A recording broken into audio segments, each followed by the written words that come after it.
So, Antonia, we start with your presentation, first paper in this exciting session. Please. Yeah, thank you. I'm happy to kick us off in this session. I will present a paper on the impact of cash transfers on markets and businesses, on the example of a refugee camp in Kenya. This paper is joint work with Olivier Sterck, who is at the University of Oxford. He's actually also in the room for this presentation, so he might join me with answering some of your questions in the end. And this project was funded by the World Food Programme.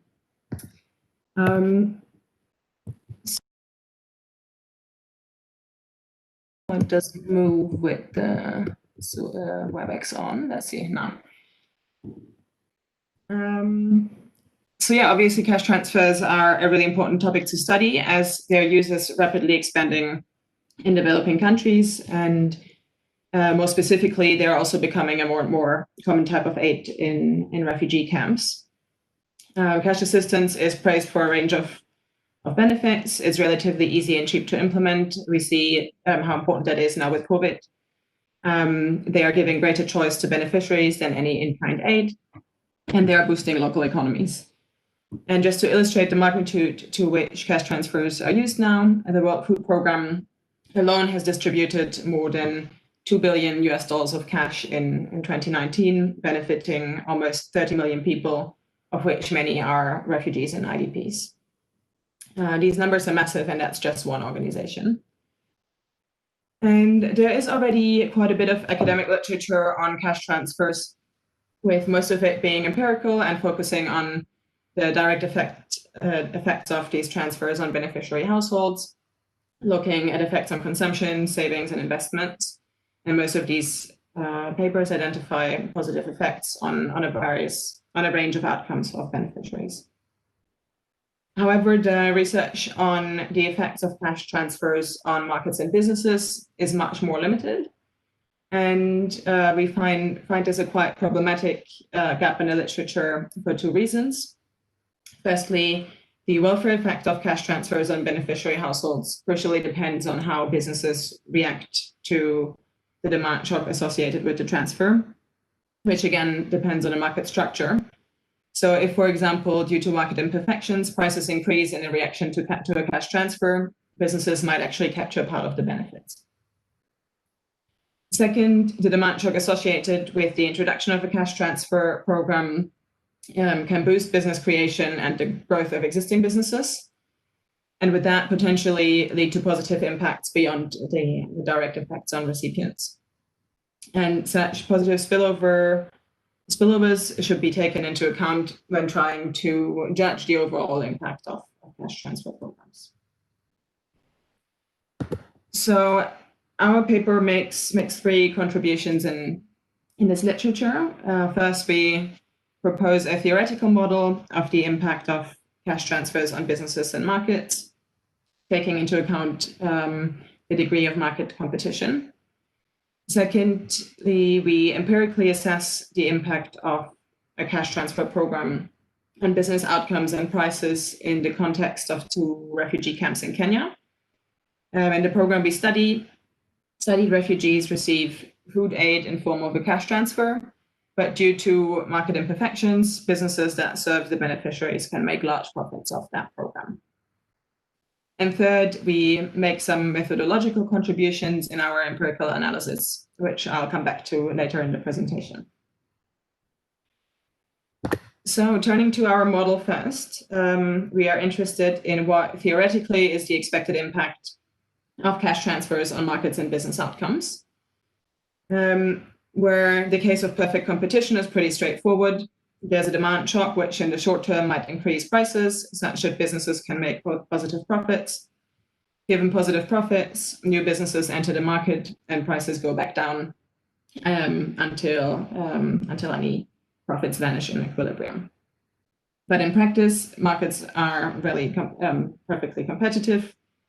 While some of the assumptions for a competitive market might be approximately satisfied in developing economies, such as local economies usually consist of a large number of small shops, which look quite similar and sell similar products.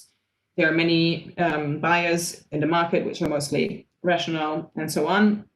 However, on the other side, many key assumptions are often violated, which we try to capture in our model, such as high transportation costs, especially in remote places, and fixed costs for businesses. To model such market imperfections, we extend a Salop circle model, which explicitly takes into account transportation or generally transaction costs and entry barriers for businesses. And the basic idea of these models is that a continuum of consumers are placed around a circle, and also a number of end firms are placed equidistantly around a circle. The firms sell a homogeneous good and compete on prices, and then consumers decide where to shop, taking into account transportation costs, which are proportional to their distance to the shop that they are visiting. So circle models usually assume that each consumer buys a maximum of one good. We, however, instead assume that consumers have a budget that is used to pay transportation costs, as well as to purchase as many items as possible. And that way, we can study the effect of a cash transfer program by studying comparative statistics with respect to that budget.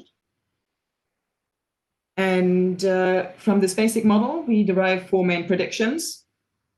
First, in the presence of transport and entry costs, firms make a positive profit at equilibrium. Second, the cash transfers increase the demand for goods, which actually increases competition between firms as they seek to attract the now richer customers, which leads to a drop in prices, while at the same time profits increase. So this means that firms grab at least part of the benefits of the cash transfer. And lastly, in this model, cash transfers yield a double dividend for households. They, of course, get the extra money, but they also face lower prices due to the increased competition. In the paper, we propose two extensions to this basic framework. We allow the entry of new firms. And second, we study the effect of a restricted cash transfer program in which transfers can only be spent at certain shops, but I don't have time to go into much detail on these. Now, moving to our empirical analysis. We assess a cash aid program for refugees. The program is implemented by the World Food Programme into refugee sites in northern Kenya, Kakuma refugee camp and Kalo Bay settlement, which host a total of 180,000 refugees. The program is called Bama Chakula, which means get your food in Swahili. And each refugee in that program receives an equivalent of $13 per month in the form of mobile money, which is transferred to SIM cards that were distributed to all program beneficiaries. The mobile money platform is restricted, such that the transfer can only be spent at licensed shops in and around the camp, and it can only be used to purchase food items. In addition to the shops where refugees can spend their transfer, there are also about 1,000 additional shops across the two camps that do not have a Bama Chakula license and can therefore not accept this mobile money. And these shops' items can only be purchased for cash. The licenses to trade in this Bama Chakula cash transfer market were given out by the World Food Programme in a transparent selection process. All businesses in and around the camps were allowed to apply, and the World Food Programme selected 250 businesses to become part of this program based on the location of the shop and the gender and nationality of the owner. So to look into this program further, we use three sources of data. First, we have the exact same data that the World Food Programme used for the selection process of businesses, which we will use to match successful and unsuccessful applicants that look similar at the application stage. Second, we conducted a business survey which covered all applicants to this Bambacha-Kula program. In that survey, we collected data on business outcomes and business owner characteristics. And third, we collected data on prices as part of a household survey in the 2 refugee camps, which we will use to assess the impact on prices. So to identify the effect of being part of this Bambacha-Kula program on business outcomes, we use matching methods and compare licensed shops with similar shops who applied to get a license but were unsuccessful. Matching works quite well in this specific context, as all businesses considered have self-selected into the program. They all operate in the same economic environment, and we have a thorough understanding of the selection process and can match on the exact data that was used for the selection of the businesses into the program. And as our outcome measures, we consider various business outcomes like total revenue, profit, revenue from cash sales, as well as household outcomes of the business owners. Let me now briefly discuss 3 empirical challenges we faced and hopefully solved during our empirical analysis. The first challenge is related to the fact that data on sales and profits has many zeros and is skewed to the right, and it also has some high outliers. This is quite usual for this kind of data. And a few years ago, I guess a common practice was to use a log x plus 1 transformation. But now the trend is more to use an inverse hyperbolic sine transformation, which is similar to the log transformation, but also allows for 0 and negative values. However, we argue in our paper that with many 0 or negative values, as is often the case for the data on business outcomes, the inverse hyperbolic sine transformation has some quite serious flaws. The first one is that this transformation is not invariant to linear transformations of variables, implying that different units of measurement yield different elasticities. Then second, mean elasticities don't make sense in the presence of zeros. Interpreting something like 0 plus 5 or 10% doesn't make any sense. Results presented based on the inverse hyperbolic sine transformation can be quite misleading. And finally, and I think this critique is new, the IHS transformation is suppressing a large amount of interesting variation in the data. With zeros, it transforms variables into variables that are almost binary. So taking an example from our data that we have just seen here, the correlation between a revenue and a dummy of whether somebody has a business is 0.3, while the correlation between the IHS, the inverse hyperbolic sine of revenue, and that same dummy is 0.97, which shows that the IHS transformation of revenue is almost a dummy, while the original variable is actually not.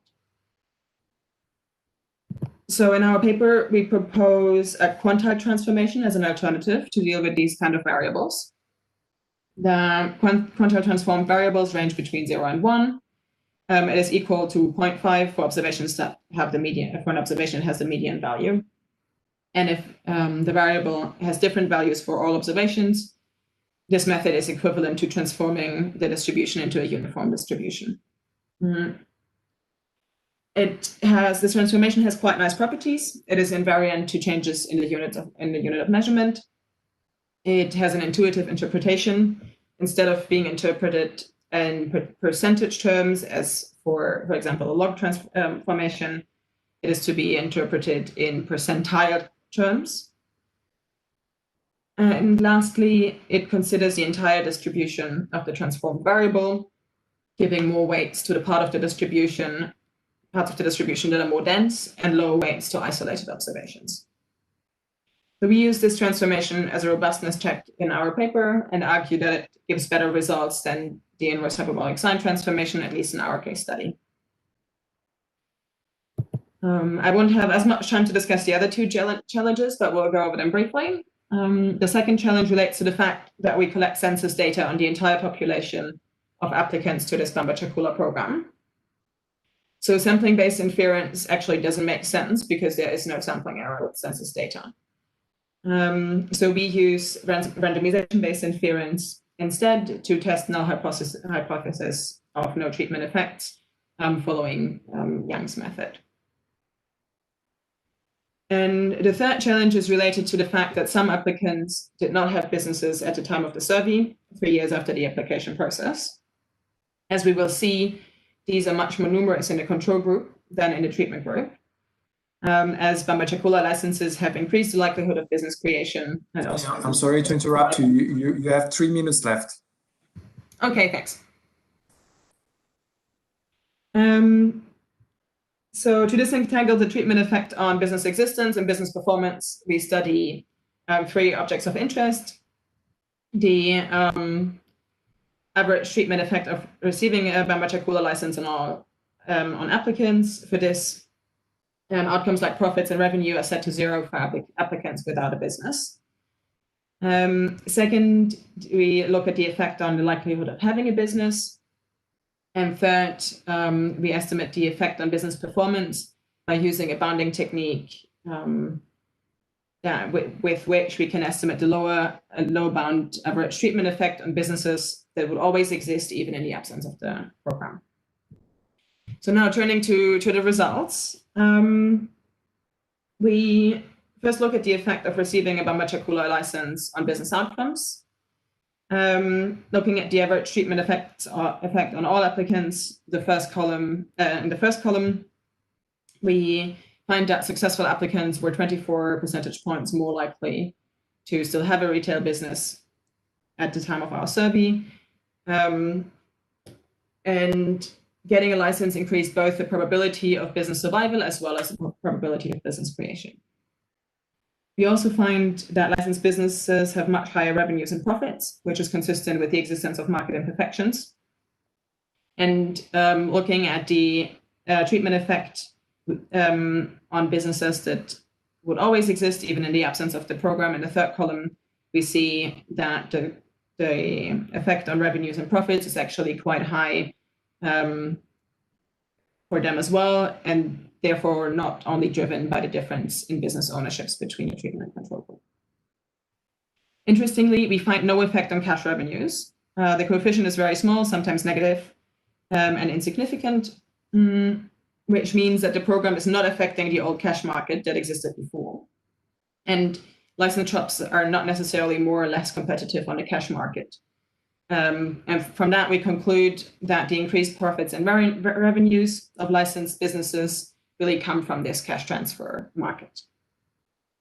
Our second set of results, and I'm almost done, is on the difference in prices between the cash and Bamba-Chakula markets. We estimate the effect on prices based on data from a household survey, and we find that prices in the cash market are actually about 20% lower than in the Bamba-Chakula mobile money market, which is again consistent with a lower degree of competition in this Bamba-Chakula cash transfer market, where there are only comparatively few licensed shops, there are high transportation costs, and licensed shops seem to often meet and agree on prices. So to conclude, what are the main takeaways from our paper? The cash transfer program created a two-tier market in the case of these 2 refugee camps, where prices in the mobile money market in which people can use the cash transfer are actually much higher than in the cash market because of low competition.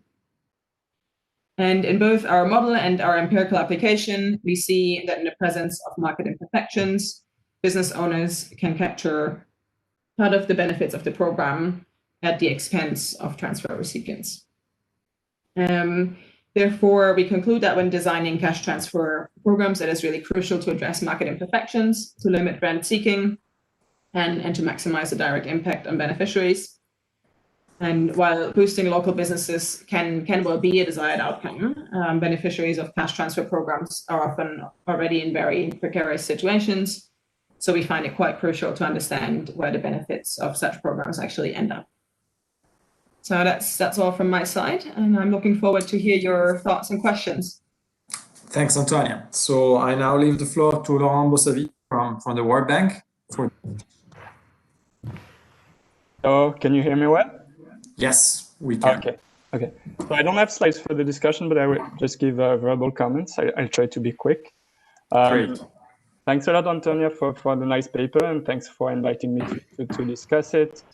As Antonia briefly mentioned, I think the paper makes important contributions to the literature. I mean, by focusing on the effect of cash transfers on the demand side of the economy, which is something that has been really underexplored by previous literature. But also, I think one important contribution actually of the paper that the authors don't maybe highlight enough is that actually I think the paper makes an important contribution in shedding light on how cash transfer modalities can affect the welfare of recipients. So, I mean, as Antonia was talking about, like this cash transfer program restricted to licensed retailers seems to have, as a consequence, increased prices and potentially had an adverse impact on the recipients, as opposed to a cash transfer, a classic cash transfer, where recipients can spend it everywhere. So I think that's also an important contribution. I mean, both from the academic perspective as well as from a policy perspective, because there are a lot of discussions actually on what is the best way actually to deliver these cash transfers and what are the best modalities to deliver these transfers. So I think that's another important contribution. So on the technical aspect of the paper, a few comments on the identification strategy. I think the paper currently does a good job at defending the identification strategy. It's very transparent also about the assumptions that need to be met and whether they are likely to hold. I mean, the authors mentioned the overlap assumption. On this, I don't have any particular concern on that one. I think it's relatively likely to hold, and it's it's fair to assume that the assumption is valid. I have a bit more comment on if I manage to pronounce it, unconfoundedness assumption, which is, of course, always a bit the elephant in the room.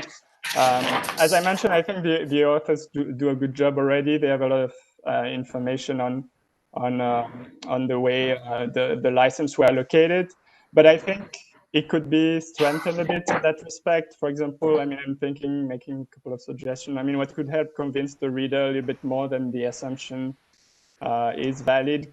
It could help to have a more detailed discussion on the rationale for WFP to opt for cash transfer market restricted to licensed sellers as opposed to a classic cash transfer. So having a bit more background on it may help the reader understand a little bit better the rationale and behind it, and which could inform also convince the reader a bit more about the validity of the identification.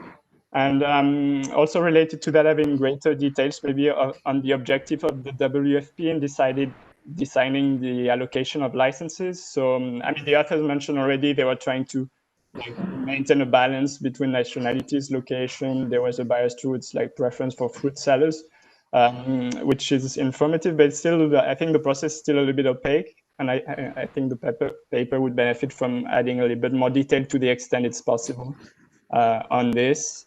Because there are a couple of things, for example, that maybe, I mean, may make the reader a bit doubtful about the validity. For example, there's this finding that the author report that business permits actually lowers the probability to get the license. So this can suggest maybe there are some things that the econometrician is not observing that WFP might have used actually in their allocation that right now are not mentioned in the paper. So this, I believe, could potentially help in defending the identification strategy. Then the next point was more on the interpretation of the results, welfare implication. I was wondering, to some extent, whether it could be the result could also be partly explained by non-licensed sellers losing from the program potentially. So in that sense, whether the welfare effects might be more complex than buyers, licensed buyers just benefiting from the program, but non-licensed buyers could also be adversely affected by the program. That's something maybe the authors could discuss and could enrich the discussion on welfare effects. And finally, on the welfare effects for consumers. So I think although it's not the focus of the paper, it would be a bit helpful to have more discussion on this in the empirical part, because the theoretical part highlights potential adverse effect on consumers. And I'm wondering to which extent in the empirical part, even if it's not a causal analysis, the authors can also add a little bit more on this to weight the welfare benefits on the sellers versus the adverse effects on consumers. Next point on additional work. I mean, this is more minor, but I was wondering whether, I mean, the authors find this positive effect on business creation. I was wondering to which extent the authors may want to look at whether, I mean, this new program affect the selection of the new business owners that get into that start a business due to the program. In that sense, to see whether that kind of program also changed the landscape and the composition of entrepreneurs that enter the market. Another thing is whether the authors also can exploit the heterogeneity in conditions between the two camps. So the authors highlight that there are differences between the two camps in the economic conditions. Whether these differences between these two camps could help gain more insights on the mechanisms that operate and can explain some of the results. And finally, the last point was on the external validity, relevance and contribution of the paper. So the findings of the paper are in the context of a specific context of refugee camps, which I think is already valuable in itself, given the fact that these camps are very widespread globally.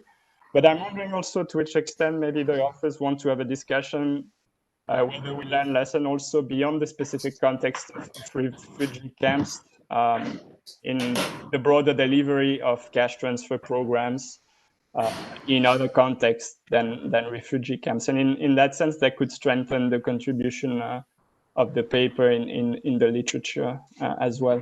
So yeah, I'm done with the comments. I think I went a bit over time, but yeah, that's what I have. So Antonia, if you want to briefly reply to Laurent's comments. Yeah, thank you very much, Laurent, for taking the time to look at our paper and for these really useful comments. I think there are definitely a couple of things that we could look a bit further into. We do have quite a lot of information on the rationale of the workbook program that we can add. So we will look into that for sure. I'm not sure if there are any. There are so many points I lost a bit track of questions. One note that I took on the welfare effects of non-licensed sellers potentially losing from the program. That is something we did think about, and it's really hard to really pinpoint that effect. But we do think that non-licensed sellers probably did not massively lose out on cash transfers in sort of the non-Bambachakula market, because there's no significant difference in cash revenues between licensed and non-licensed businesses. Of course, what we can't see, unfortunately, is whether previously, when there were in-kind food rations and people sold some of their rations to obtain cash, they would have actually spent that money at the non-licensed businesses. But yeah, thanks a lot for the comments and for the suggestions for things to look further into. Okay, thanks, Antonia. Let me just also clarify that there were around 40-45 people watching your presentation live on YouTube. And for the people that are on YouTube, you can use the chat to ask questions to Antonia or to later presenters. And we are also monitoring YouTube. So if there's a question there, we are able to transfer it. So yeah. Okay, so if are there further questions from participants on WebEx? Okay, if not so far, don't forget that you can exchange bilaterally with both authors using their emails at a later stage or using the WebEx chat after this presentation. And thanks, Antonia and Laurent. And we move on to the second paper in the session by Semi Touman from TED University. Hello. Your screen sharing, Antonia.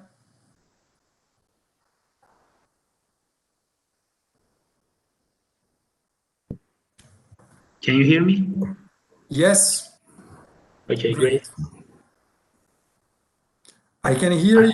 I don't see you, but Now? not yet. Yes. Okay, but I'm closing my video. All right. So let me share my screen. Excellent.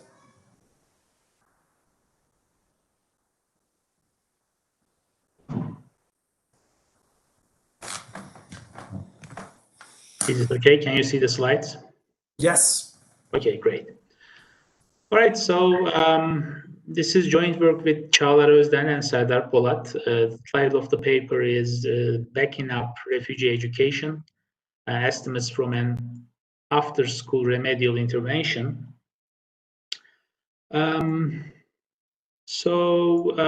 This is still, well, this is not a new paper, but it is still work in progress, unfortunately.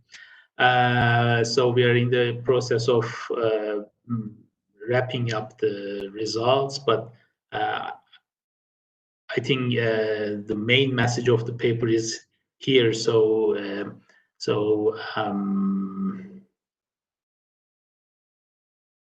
let me, okay. This is a Syrian refugee context. Turkey is currently hosting around 3.5 million Syrian refugees. With the addition of refugees from other nationalities, the total number of registered refugees in Turkey is around 4 million. But the destruction in the Syrian economy makes the return of the refugee still a remote possibility, at least in the short term. So this suggests that the host countries, especially Turkey, will be facing high refugee concentration for a long time. And well, there will be issues in certain sectors. And one of those sectors is education. And this requires a long-term perspective in designing and implementing policies about refugee integration. So it is important to understand the context in education services provided to refugees in Turkey. So there are three phases of education services. So the initial phase between 2011 and 2014 is mostly a humanitarian assistance stage. And the main priority during that period was just to provide basic services, humanitarian assistance services to the Syrian people in general, not specifically focused to the kids, but it was an episode of humanitarian assistance. But still, there was some education services. Education was not a priority, but still there was education services provided to Syrian kids in camps, but it was not like a compulsory enrollment service. And the main reason was that during that time, there was a lot of uncertainty, and it was believed that the crisis would be temporary. And after 2014, it started to become clear that the crisis would not end soon. And, but there were still some legal barriers to fully integrate refugee kids into the public education system in Turkey. And there was these temporary education centers which were providing systematic education services to the Syrian kids, but the main language of instruction was Arabic.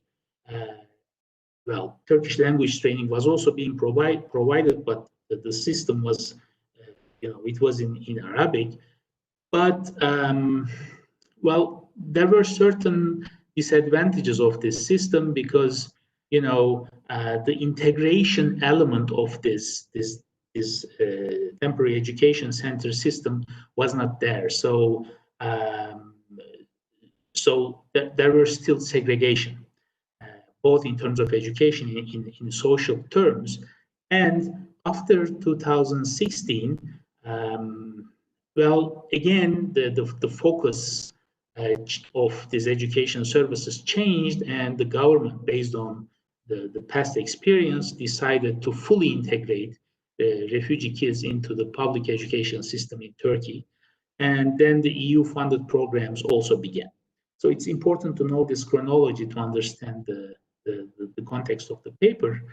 Let me provide some figures. So as of now, there are more than 1 million and about 1.1 million Syrian children of school age 5, between age 5 and 17 in Turkey. And, so let me skip that part and let me show you some numbers. So these are the enrollment ratios from the 2018 and 19 academic year. But I mean, the fractions are similar right now, slightly higher, but similar. As you see, there is no enrollment problem for primary school age, but the enrollment rates are quite low for secondary and high school, especially high school. So there are several reasons driving the enrollment rates down for secondary and high school education, well, including increased labor market,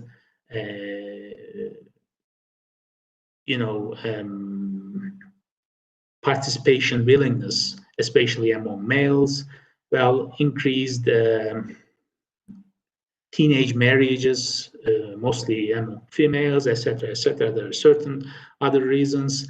But as of the current academic year, the overall enrollment rate is still around 65% Syrian kids of Syrian kids of school age. So there are certain reasons. I don't want to get into those reasons that pose some adaptation and integration problems. Well, some transition lags, certain socioeconomic problems, etc., etc.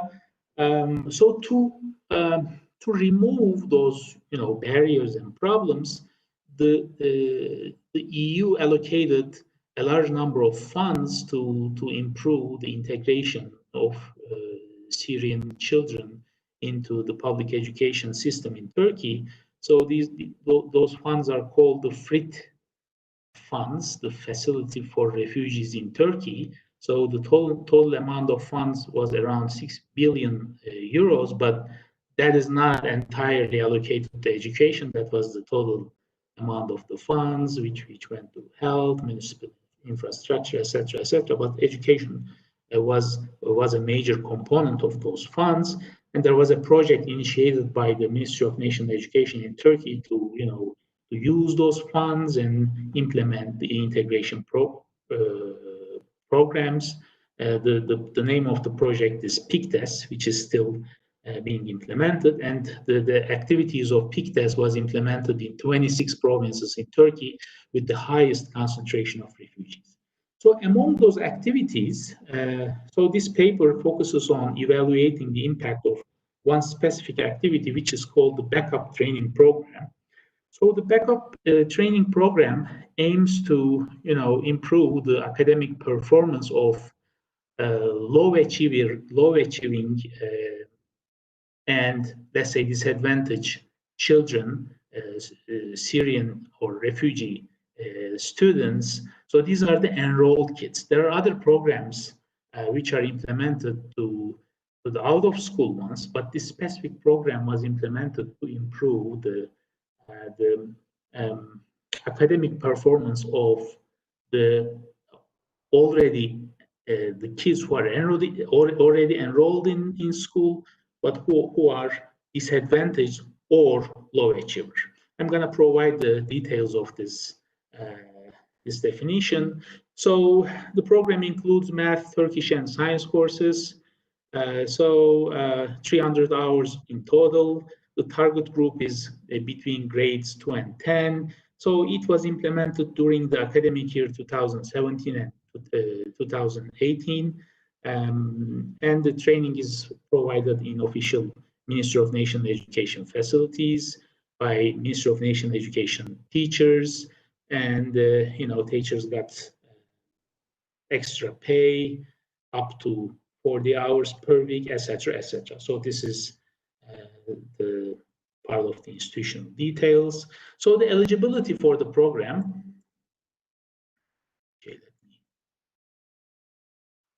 Okay.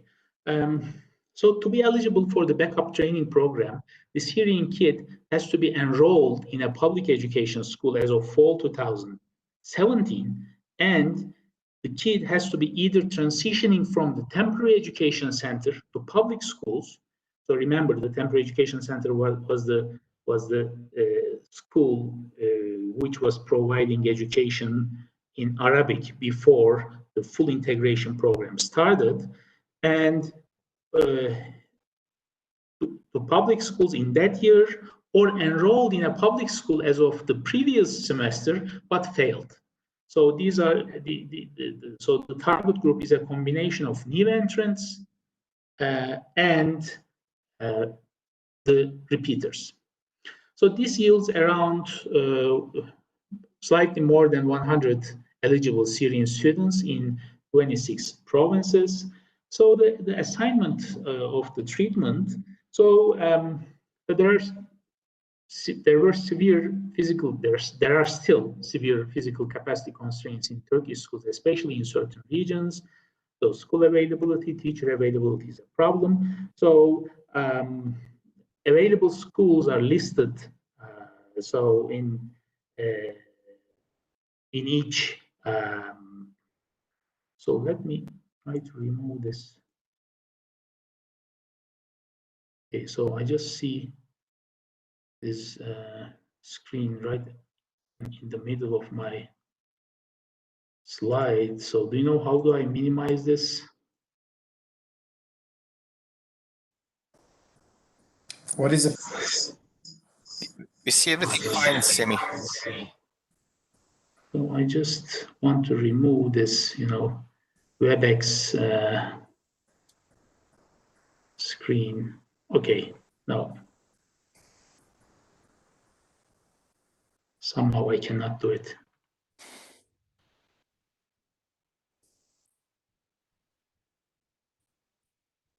This one. Okay, now I did it. All right. Okay, so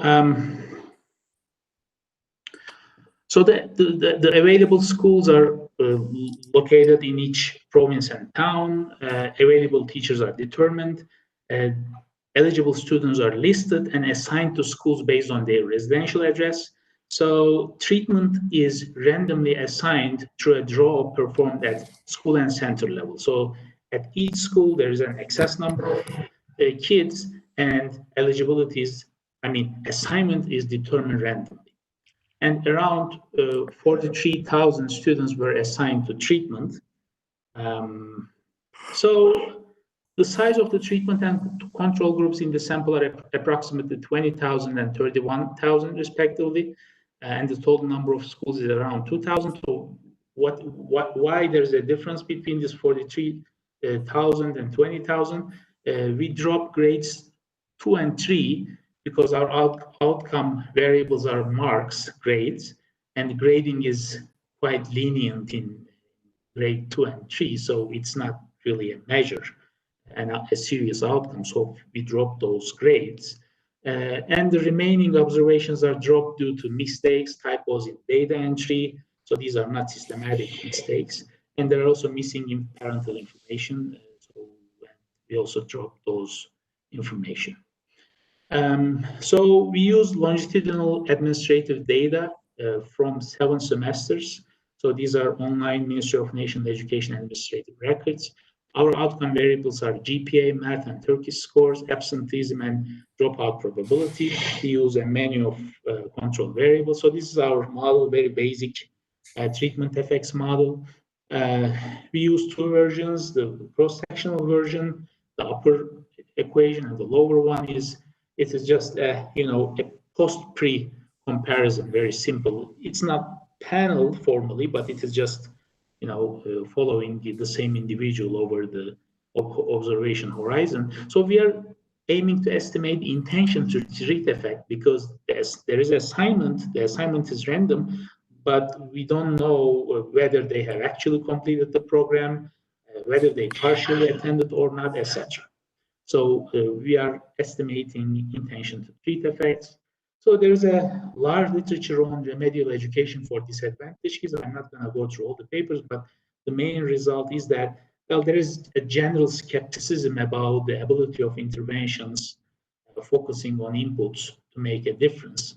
So either the literature suggests that there is no effect, or the reported effects are modest. So our paper is similar to the Banerjee et al. And Madalian Ghanimian paper, and the findings are similar qualitatively, but our findings, the quantitative findings, are the coefficient estimates are smaller.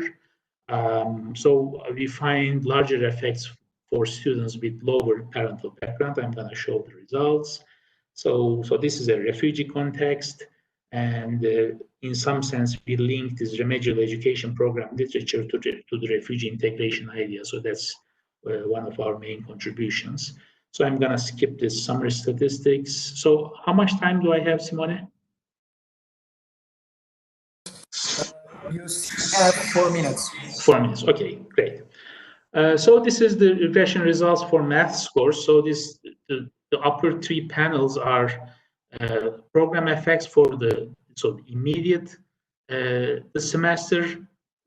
This is the second semester for the program implementation, and this is the semester after the program ended. So we observed the effects for 3 consecutive semesters.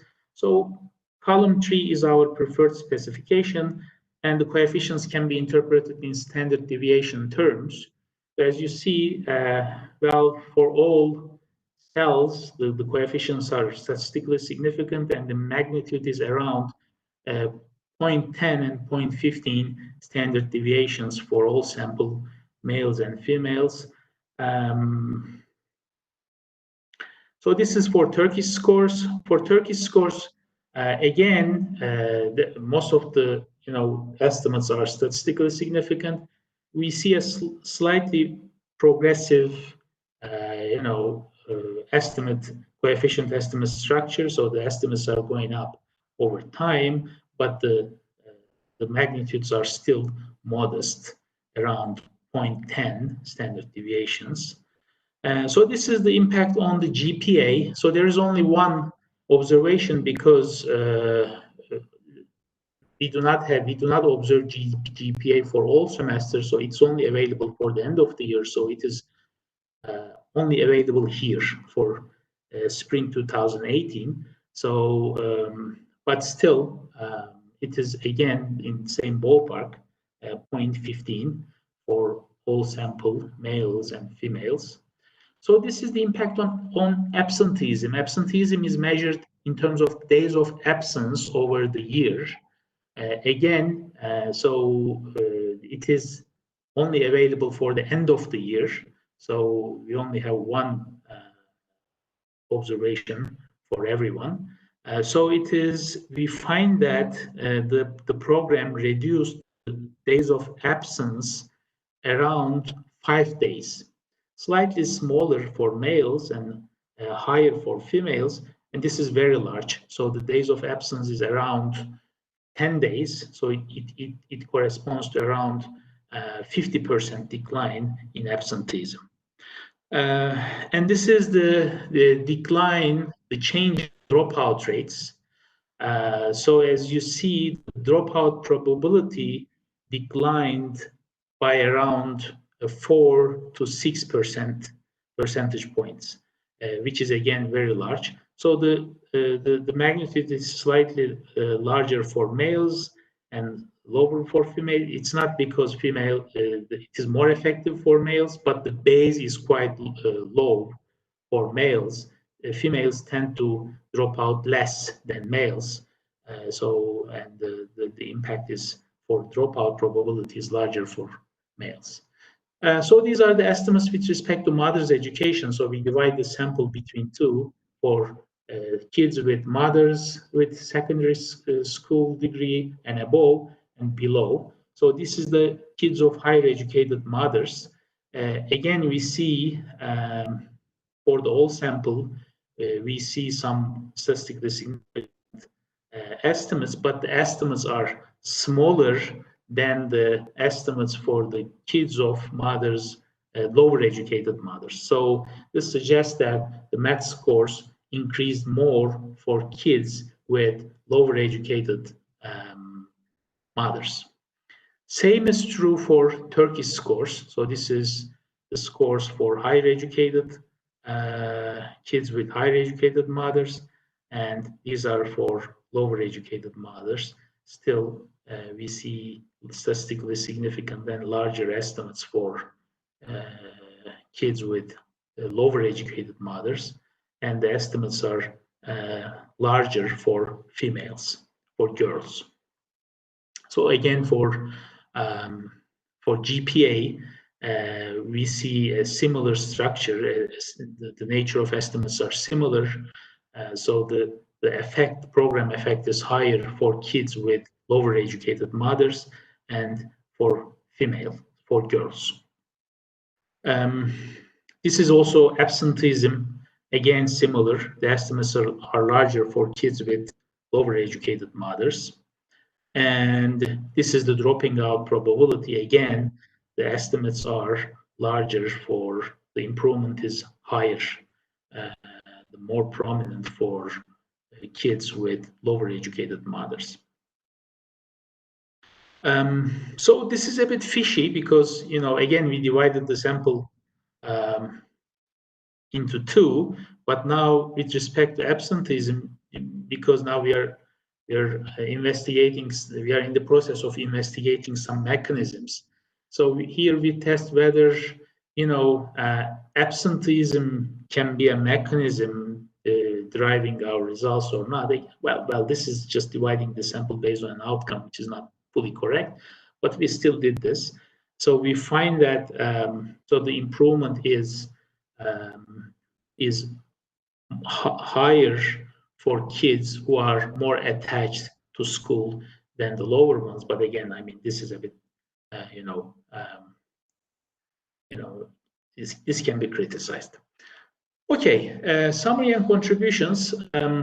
So we investigate the impact of a large-scale remedial intervention, which aims to provide after-school academic support to more than 40,000 disadvantaged refugee children in provinces with highest refugee concentration in Turkey. The treatment is assigned on a random basis, but I mean the take-up was it was imperfect, so we estimated the intention to treat effect of this intervention. So we use longitudinal administrative data on educational outcomes of refugee kids.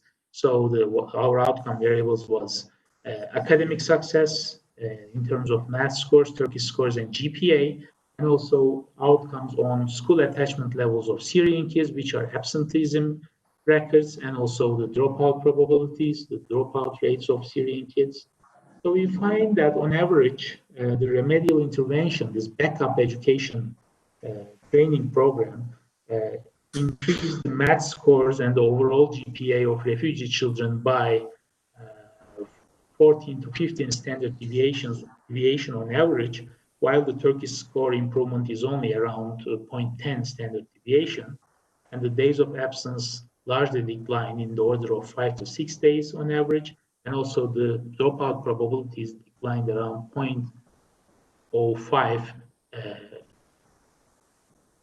5 percentage points, and larger improvements are reported for girls with low parental backgrounds and who are at the bottom of the test score distribution. So we are still in the process of testing the mechanisms, the school attachment channel, possibly some language barrier channel, and exposure to violence channel, because we also know whether the kids are, we use proxies about exposure to violence, but the results are not there yet. So this is the end of my presentation. Thank you for listening. Thanks, Semi. I just immediately leave the floor to Cevat. Thanks, Mon. Let me share my slides. Okay, let me stop sharing my slides.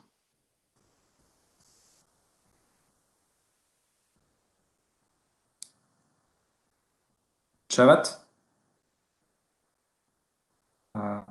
I'm afraid that we might have a problem. Sorry. I see you again. Okay, but your slides are not yet on.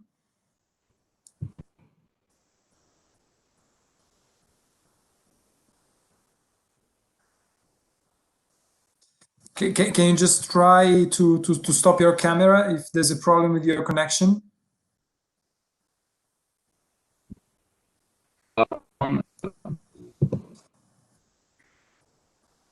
Okay, now we see the slides. Let me yes, okay. let me Let's try. stop the video and then share.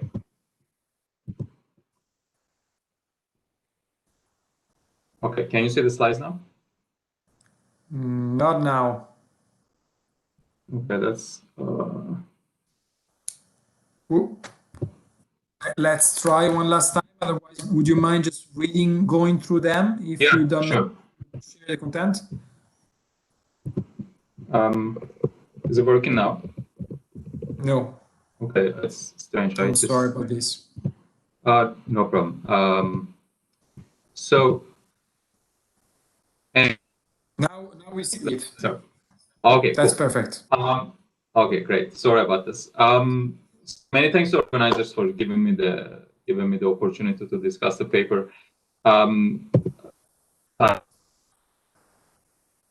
Dive into my discussion.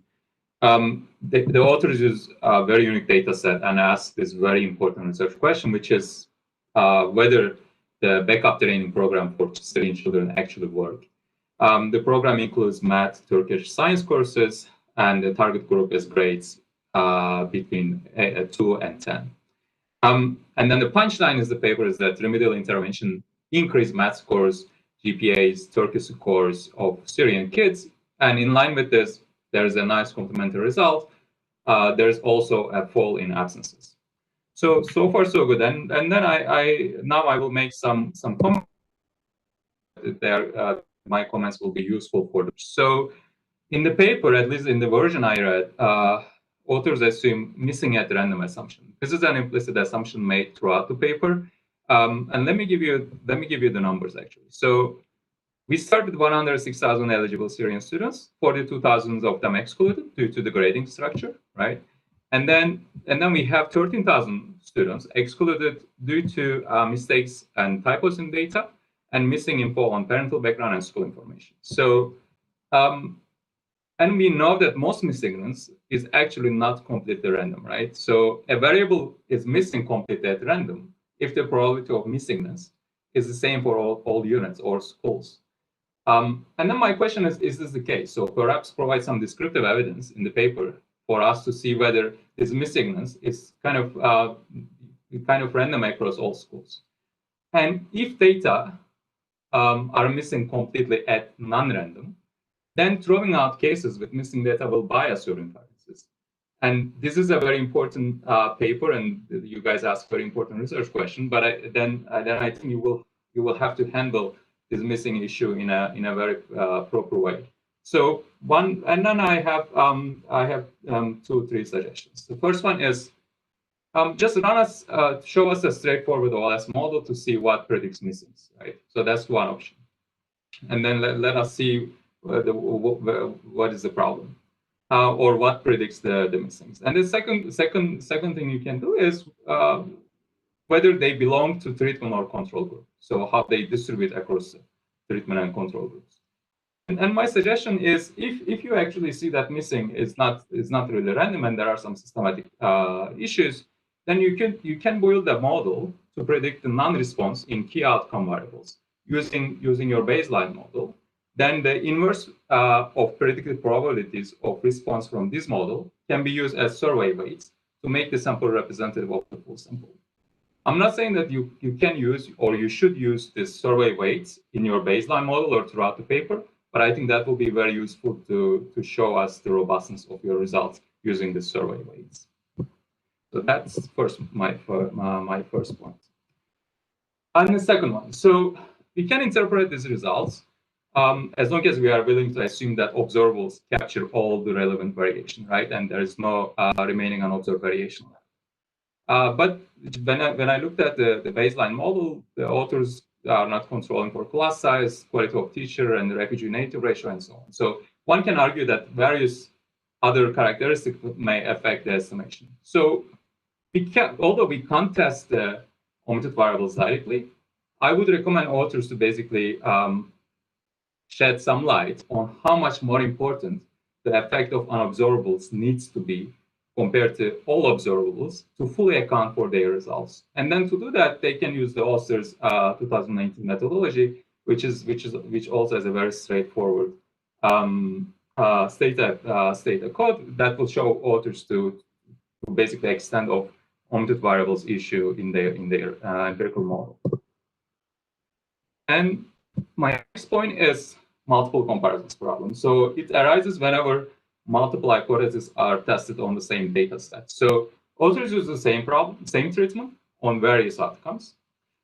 But then what they also do, they basically slice the sample across different characteristics.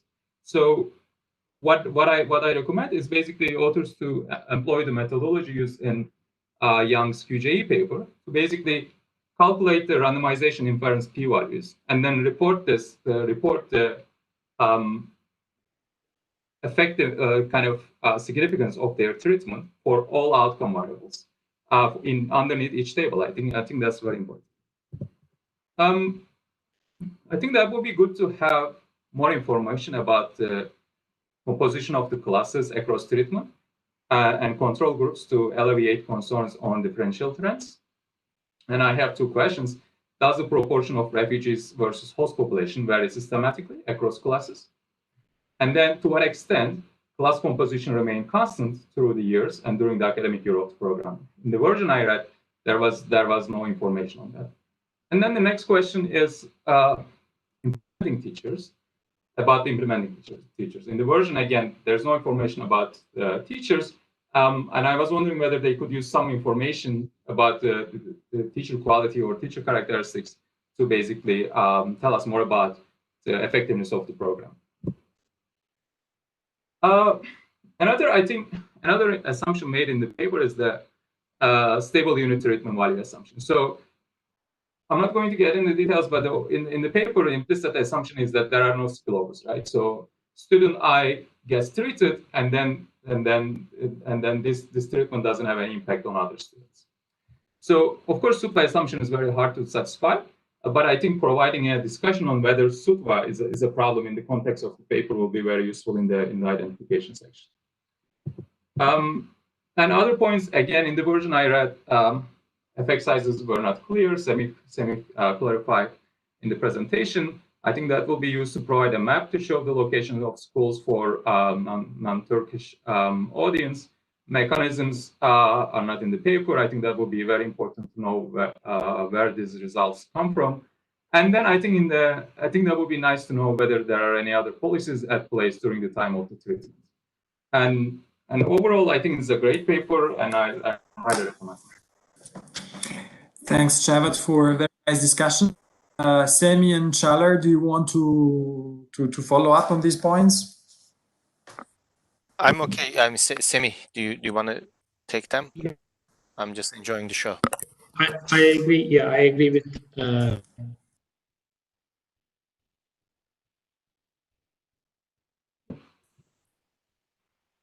Is missing each other is important. We drop most observations. I mean, most of the dropped observation.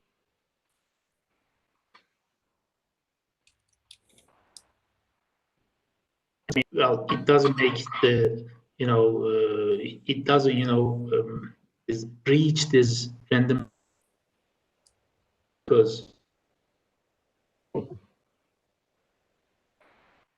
they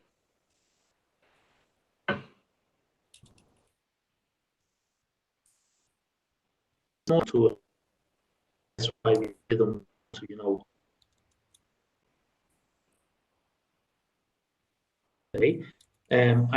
the other reason was that the grade entry was there was mistakes in grade entry. So I believe that part is also not systematic. It is either because of the system, the administrative data, the data collection or data storage, because teachers entered it in a wrong way. The potential source of non-randomness come from the observations dropped because parental information was missing. So there is a possibility that those are the most disadvantaged kids. Either they do not have parents, their parents died, or the team did not reach the parents. Hint most disadvantaged kids, but very small observations, around 3 or 4%. But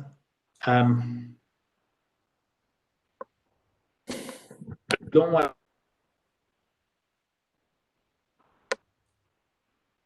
not sure if this has an effect.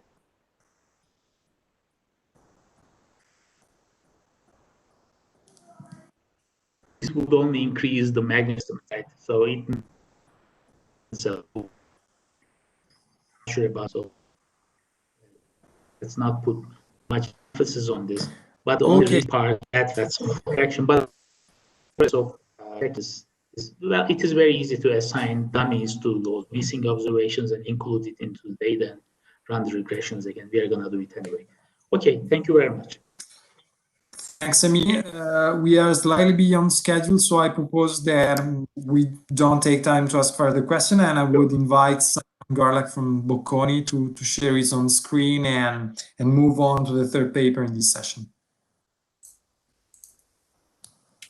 Great. Yeah, hi everyone. Hello. You see the slides and you hear me? Yeah. Yeah, great. So I'll present work I'm doing with Laurent Bossavi, Shala Özden, and Wang, all at the World Bank.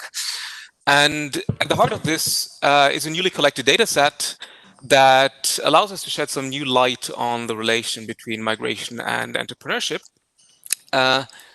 So the World Bank has collected data on a sample of Bangladeshi migrants who have returned over the last couple of years, and for whom we know both what they did before migration, while abroad, and what they do after return.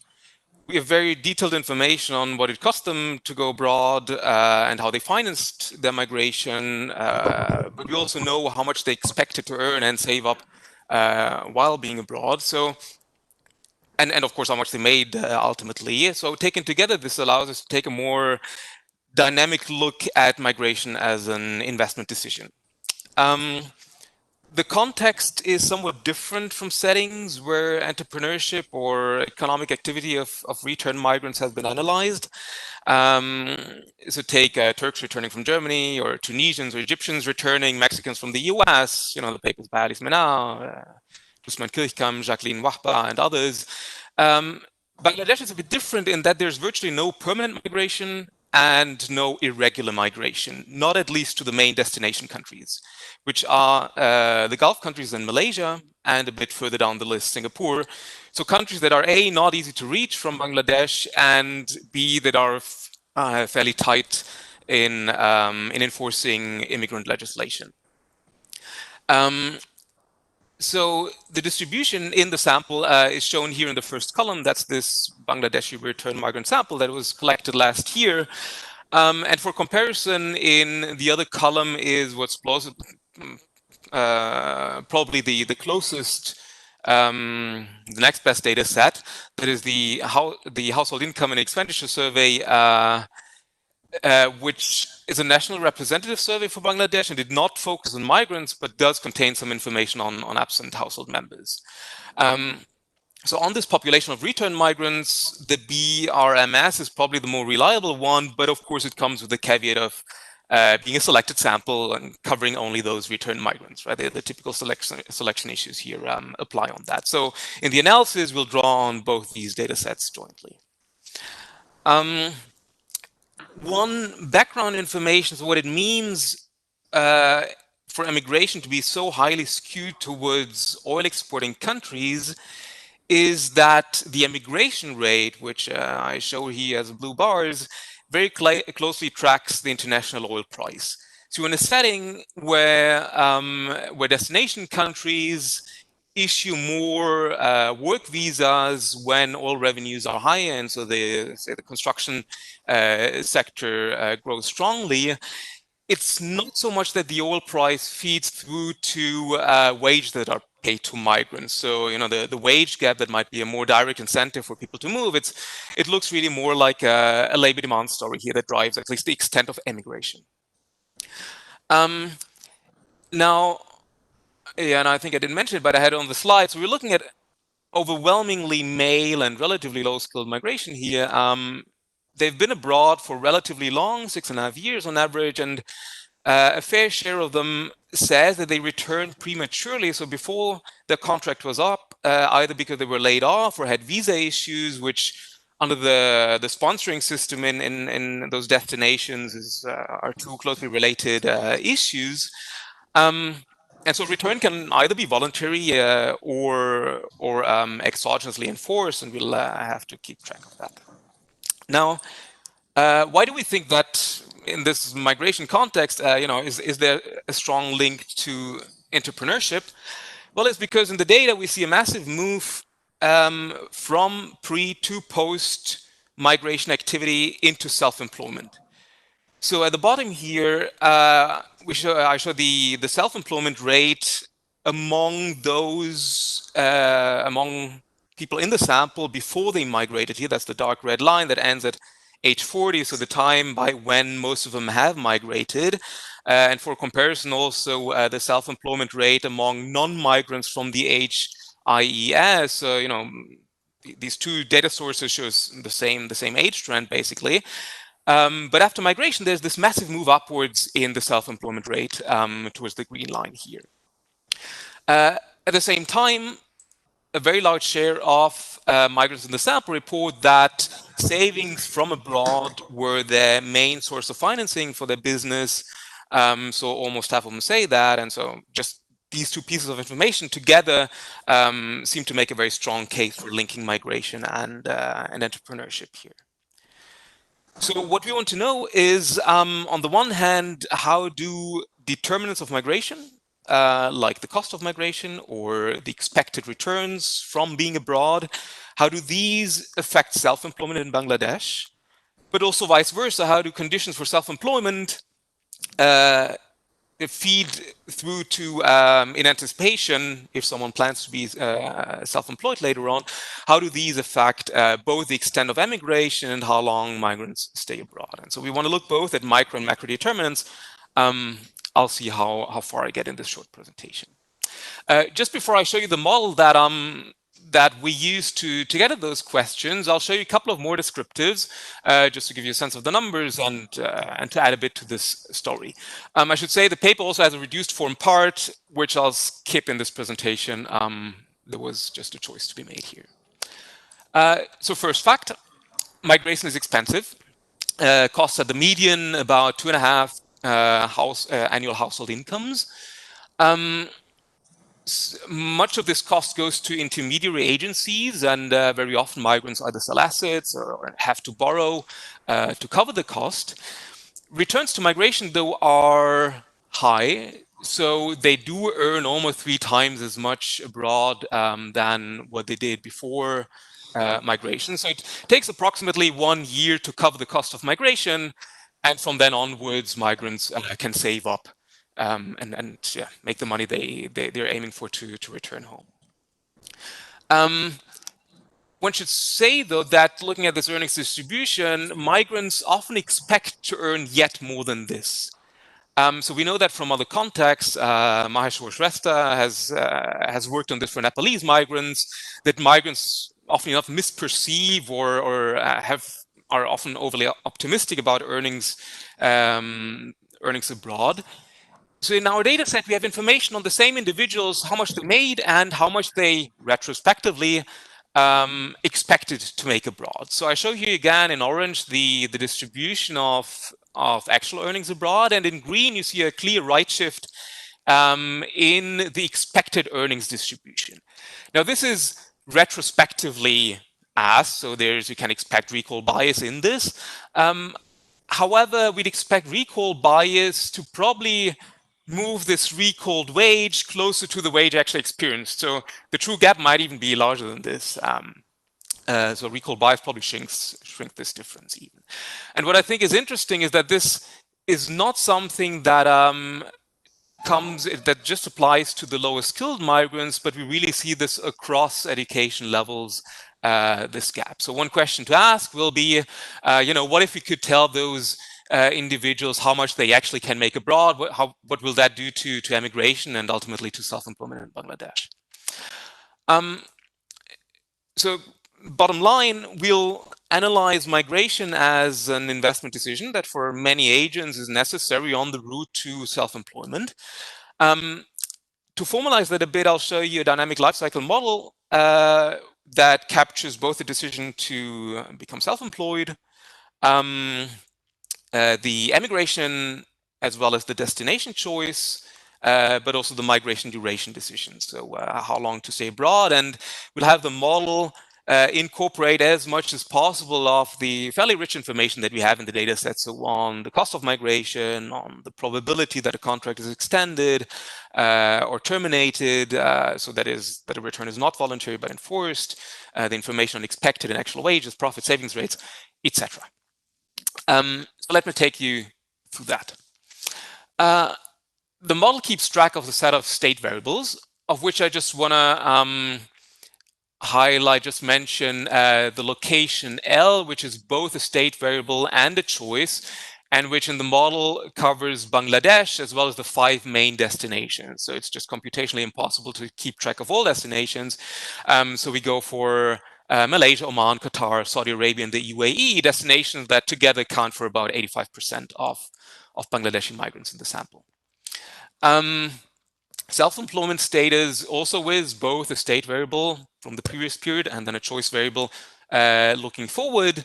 And so an agent can become self-employed if making an investment cost CI, up to half of which can be covered on credit, so that is a condition in place by many microfinance institutions, meaning that if an individual's stock of assets is at least half as high as that investment cost, one has the choice between becoming self-employed or staying a wage worker. If the stock of assets is too low, one has to stay a wage worker.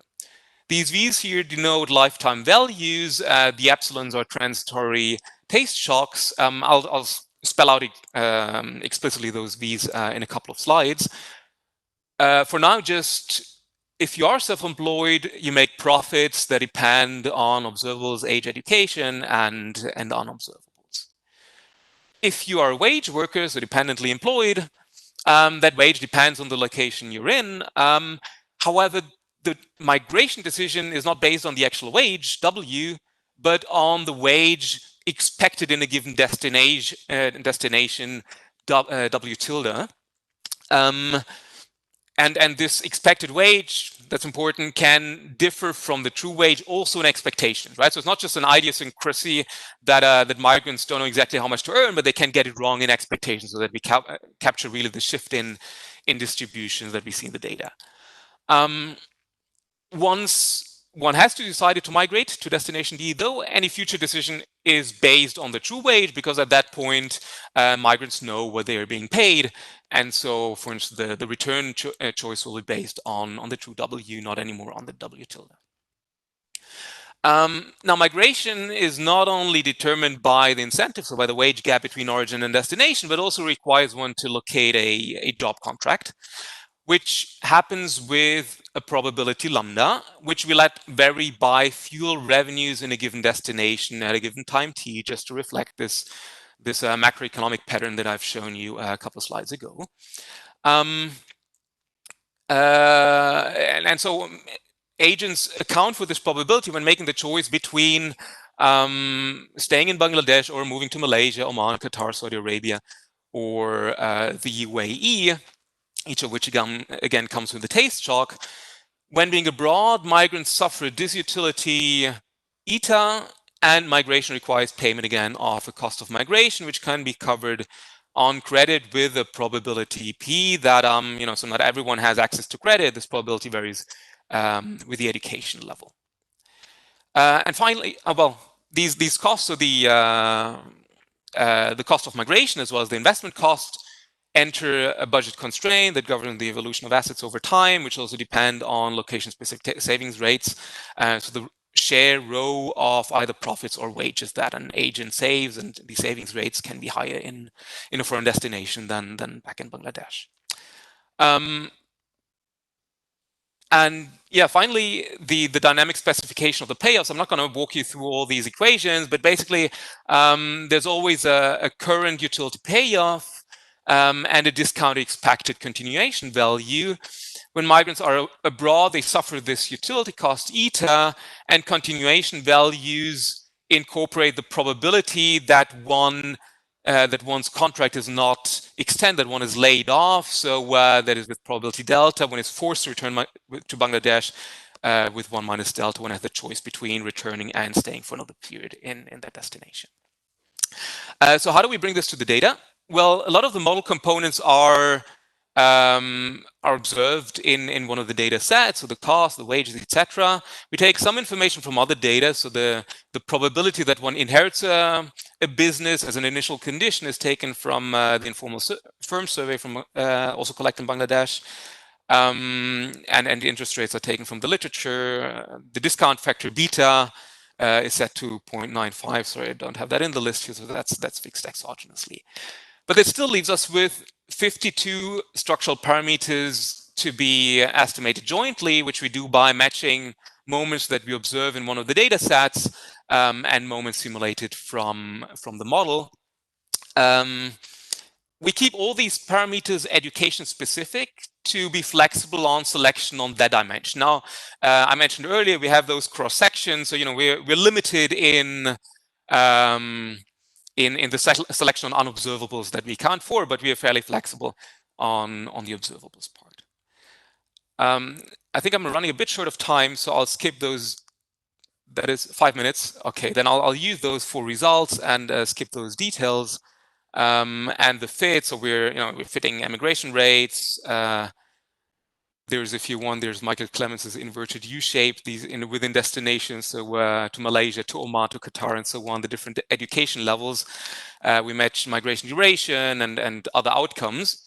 But let me get to the results. So in a simple setting, you can think of migration and becoming self-employed as two investments that require cost and that yield higher incomes later on. So if one of these investment options becomes more costly or is expected to have lower returns, you'd expect people to move into the other investment. What comes on top here, though, is that migration and savings from migration may be a precondition to be able to finance self-employment. And so if the cost of migration changes, there are two opposing effects. Theoretically, the effect is ambiguous because on the one hand, you have, suppose the cost increases, fewer people may want to migrate, but become self-employed instead if they can afford it. But on the other hand, those who can't afford lack the assets to become self-employed. So we can use the model to see which way things go. To make the case, suppose there's a subsidy to migration that cuts the cost of migration into half. As you'd expect, there's a boost to immigration across skill levels, which is concentrated at younger ages, so for agents that are more likely to be financially constrained.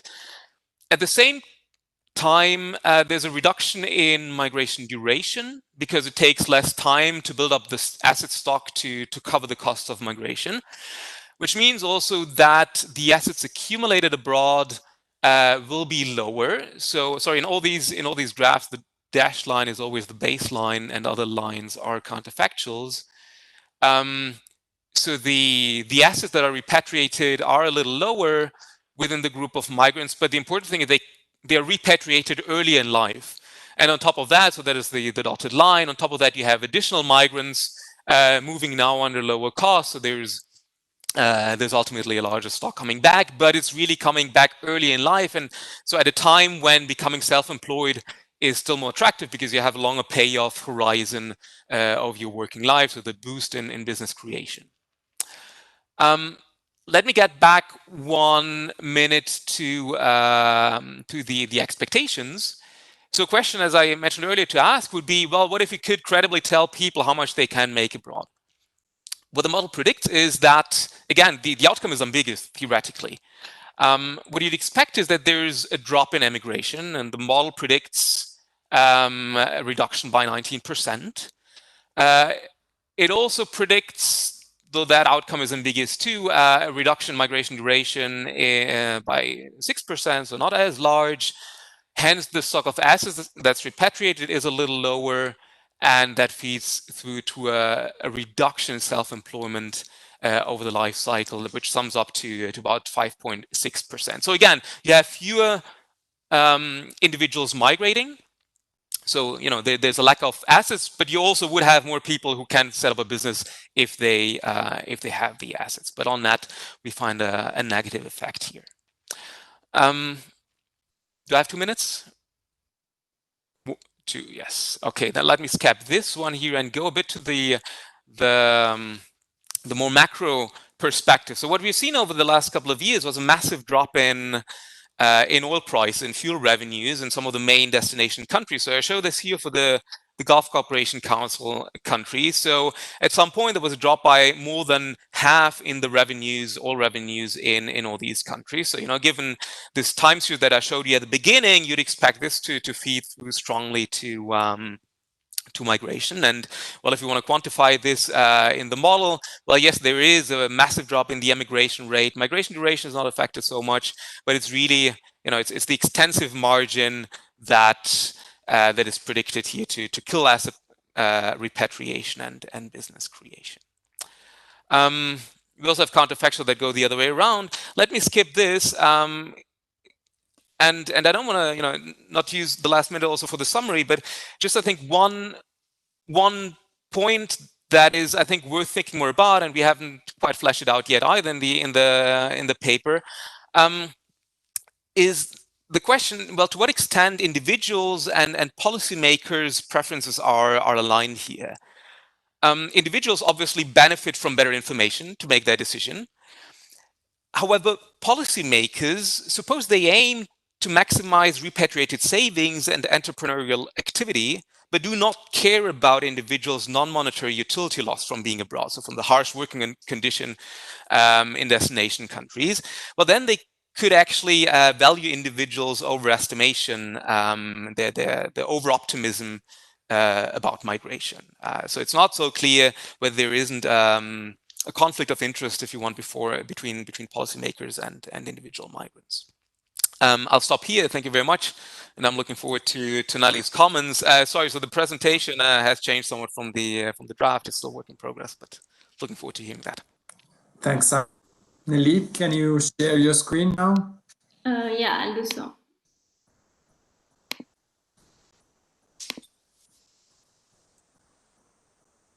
Great. Can you see it in full screen? Now, yes. Okay, go on. Okay, thank you, Simon, for the excellent presentation. It's a pleasure to discuss your work with Laurent and Shalar and he. So let me first start by emphasizing some of the main contributions of this paper. So what I liked about this paper is the fact that it focuses on an important case study, such as Bangladesh with high rates of temporary migration experiences. It also contributes to the previous literature on return migration by adopting this life cycle approach and estimating a dynamic model using a very rich survey conducted in Bangladesh. And I think one of the main advantages of this data set is that it has a very large sample size of return migrants compared to previous national surveys that were conducted in different countries.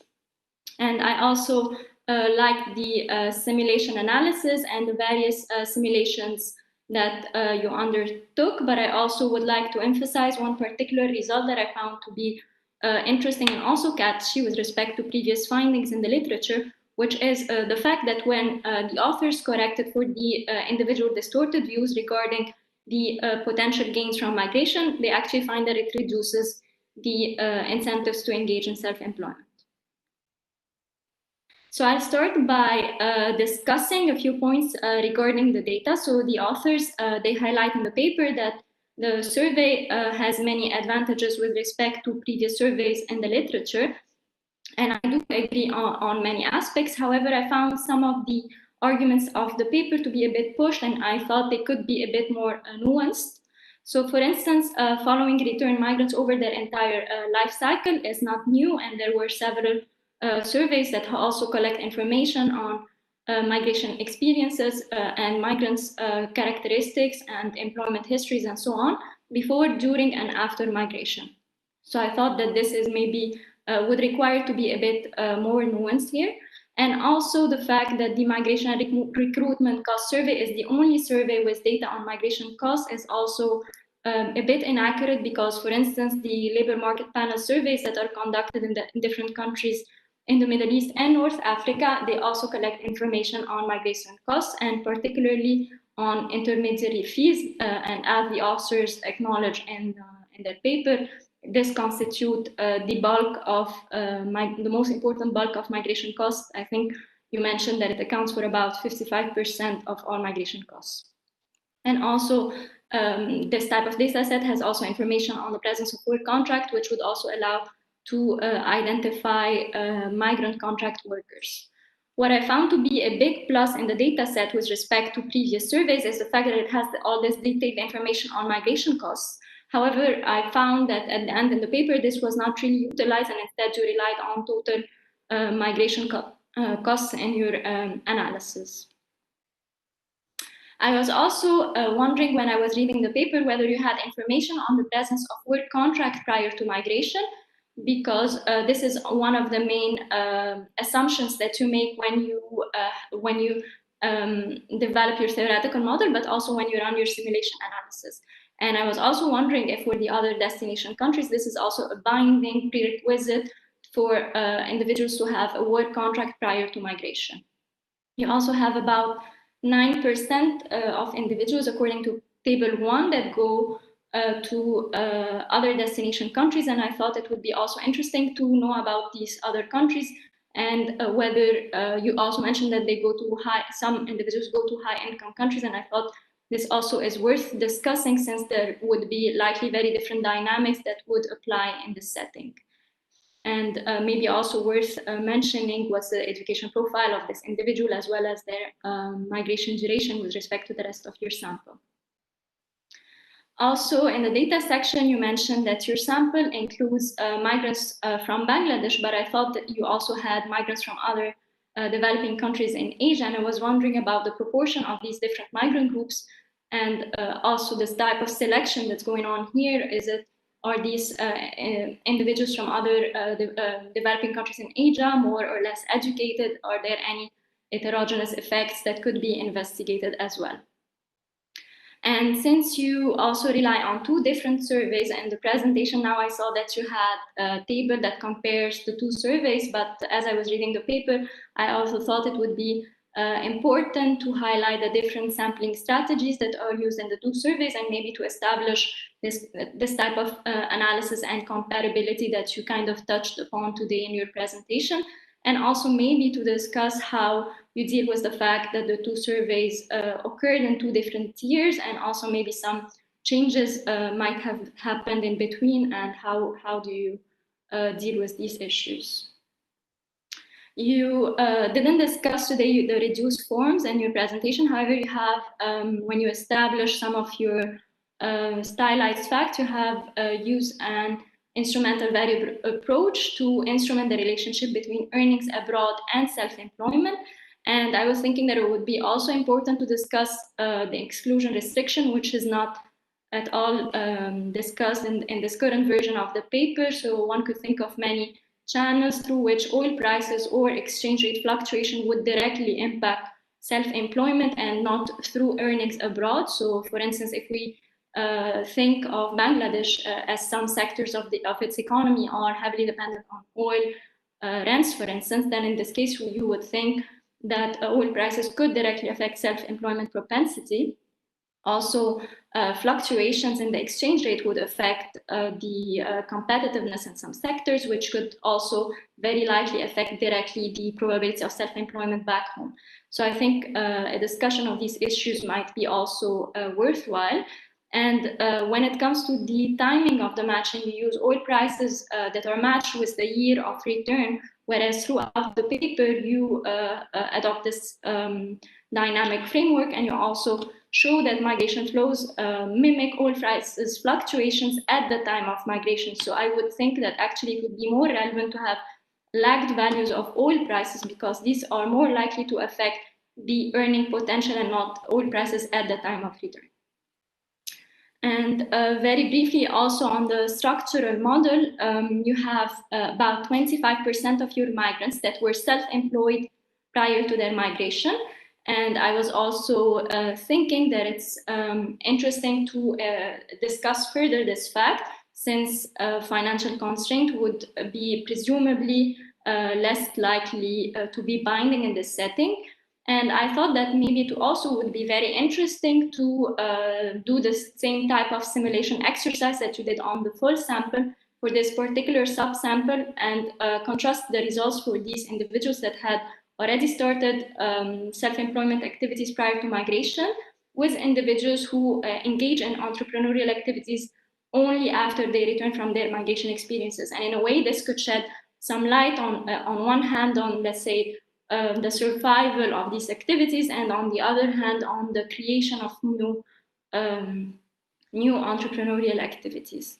And you model a very wide range of decisions, including the decision to immigrate, the decision to return, and the decision of self-employment. However, I think it's also relevant to discuss the labor force participation decision, since in your case, you mentioned that employment rate in some years is very low. So for instance, in 2018, employment rate is only 30%. So it could be also relevant to discuss how do you deal with that, and who do you consider in your sample? Do you consider only employed individuals, and how do you deal with this sort of selection? And also, when you discuss in the text, you mentioned that the initial stock of assets denoted by A is higher among the most educated individuals. However, when you present the point estimates for the structural model parameters in table 5, you also show that you show a lowest point estimate among the most educated. So I was wondering, how should we think or interpret these structural model parameters? And finally, I touched upon this point earlier. I was thinking it would be also interesting to investigate the change in the migration cost by focusing on the various components of the migration cost, which I think is a big plus of your data set, which is not existent in other surveys before. Instead of focusing on the total cost, you could instead simulate, for instance, a reduction in 50% in one type of cost, like let's say intermediary fees. How would this affect the other variables of interest that you have in your model, or instead looking at another component and see how would these variables be more or less responsive with respect to this reduction in the cost. And thank you again for the opportunity of discussing this very interesting paper. Thanks, Nelly. Before giving briefly the word to Simon, I would like just to mention a question that came out on YouTube. Are there any measures, preferences like risk preferences or aspiration, or you just have expected wages? So do you have something else in data that you could exploit? Simon. Yeah, no, thanks a lot. Nelly, really a lot of points. I'll just start with quickly with the point on YouTube. No, we don't have information on risk aversion. So in the model we assume risk neutrality. So they maximize income net of the utility loss from being abroad. So the utility loss from being abroad is an estimated parameter. No, risk aversion is not something we measure directly. No.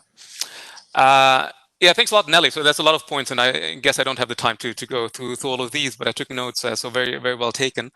I'll start with one of the first things you said was, that we don't use the disaggregate cost information that we have. So on the different cost items in the model. It's true, I guess, in the reduced form analysis, we could probably do more. In the model, it's very difficult. Just in, there's a limit in the dimension that we can keep track of.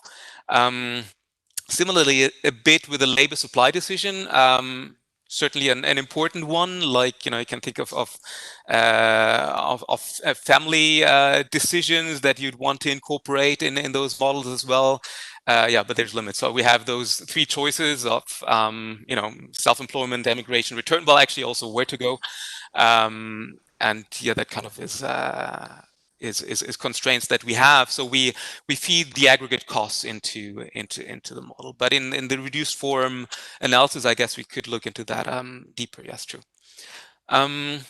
Simon, let me stop you. I will leave these exchanges for later between you and Eli, because we are now running a lot behind schedule. So sorry Fair to point. you so abruptly, but I will move on to the fourth presentation.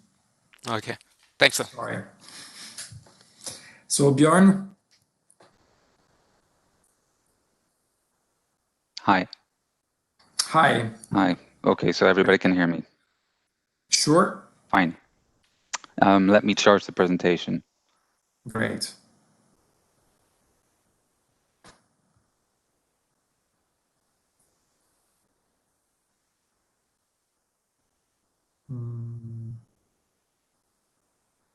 Not yet on, as far as I can see. What about now? Not yet. I don't know if it's an issue with me, or if some other participants can just say yes if they see something. No, we can't see it. No.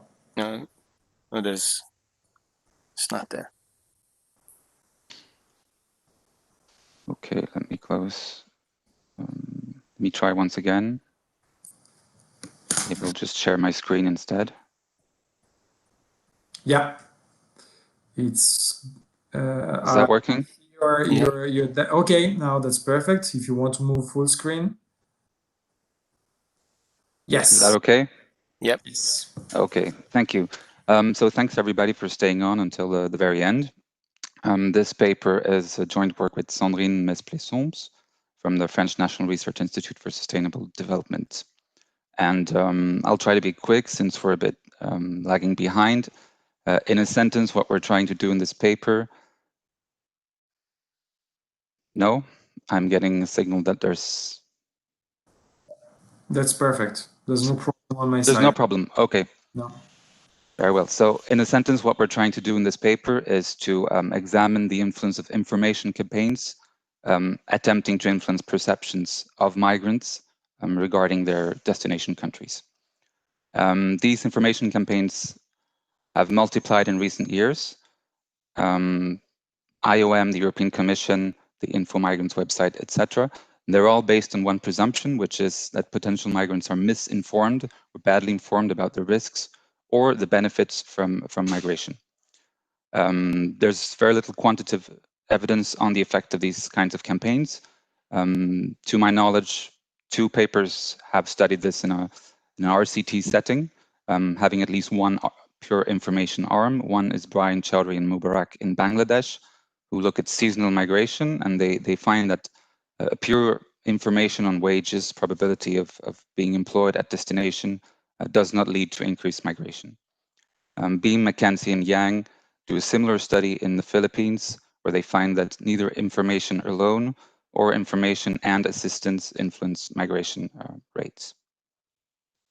So what we do is that we run an RCT in Kita in Mali, which is a rural area, and our treatment is one of 3 documentaries with the objectives to identify the impact of migration stories on migration intentions, and as a secondary objective to test the impact of non-migrant stories, non-migrant experiences about local business opportunities on migration intentions as well. And we do this through a particular medium, which is documentaries featuring role models. So by role models, we understand people who are similar to our population of interest, So they will be young and male, and who tell their life stories in a 20-minute documentary. Okay, so we screen these documentaries in 200 rural villages, and we have 3 documentaries, one telling a successful migration experience, one presenting a failed migration experience, and a third film that tells the story of 2 locals who never considered migrating, but who made a good living through local business opportunities. So a few quick words on the context. This is a district which has seen a late population growth. At independence, it was very sparsely populated, since one of the reasons was that river blindness was still present. Took a very long time before it was eradicated. Since then, population growth has picked up, and from our baseline statistics, we find that about 60% of individuals desire leaving their place of residence, whether that's abroad or within Mali, and that's for at least 6 months. So a quick preview of the results. We don't find any significant impacts on aspirations to migrate from our positive film. We don't find anything either from the negative film, with the exception of a positive impact on the willingness to move within Mali. From our third film, we do find a positive impact on the migration intentions to sub-Saharan African countries. However, all these effects disappear when we control for attrition using Lee bounds. And in the second step, we also look at heterogeneity with a machine learning approach. We find little overall heterogeneity, but some indications that there might be differential responses between those who work in agriculture and those who work in other sectors. And then we'll get into the mechanisms, and we'll find that individuals tend to identify with these films. That's what they told the surveyors, at least, and find them relevant, but they don't update their beliefs regarding income or control of their destinies. Okay, so for the intervention, quickly, we selected randomly 200 villages out of 324, 10 households in each village, 1 person in each household. Eligible individuals were male, 18 to 35 years old. So 10 households in each village makes for 2,000 observations. We split our villages into 4 groups. So using a stratified randomization, we use 4 stratified on 4 variables that I can get into if there are any questions. Each screening a different film, so our 3 films, plus a placebo film, which is a Malian comedy, a well-known comedy. So to give you a little bit more information about the 3 films that we had made, they were shot by a Malian anthropologist who specialized in visual communication. It lasts about 20 minutes. And in the first one, we see a successful migration story. It's 2 individuals who worked as car mechanics in Libya and in Ivory Coast and in Ghana, stayed several years, and they came back, set up a local garage, and hired a lot of local youth as apprentices and made money. The second film shows an unsuccessful migration story. It's someone who went to Libya as well, but who didn't manage to move to Italy. He was ambushed, took a bullet in the leg. A lot of bad things ensued then, and he's now unable to work and regrets ever leaving. Third film is about 2 locals who made their way in the rural areas of Kita, one in agriculture and another as a money transfer operator. Okay, so the outcomes we're looking at are related to the aspirations to migrate abroad, whether it's in general to specific sets of countries or within Mali, and then to specific areas inside the region or to the capital. And we control, since we have multiple outcomes, we control for family-wise error rates using the Romano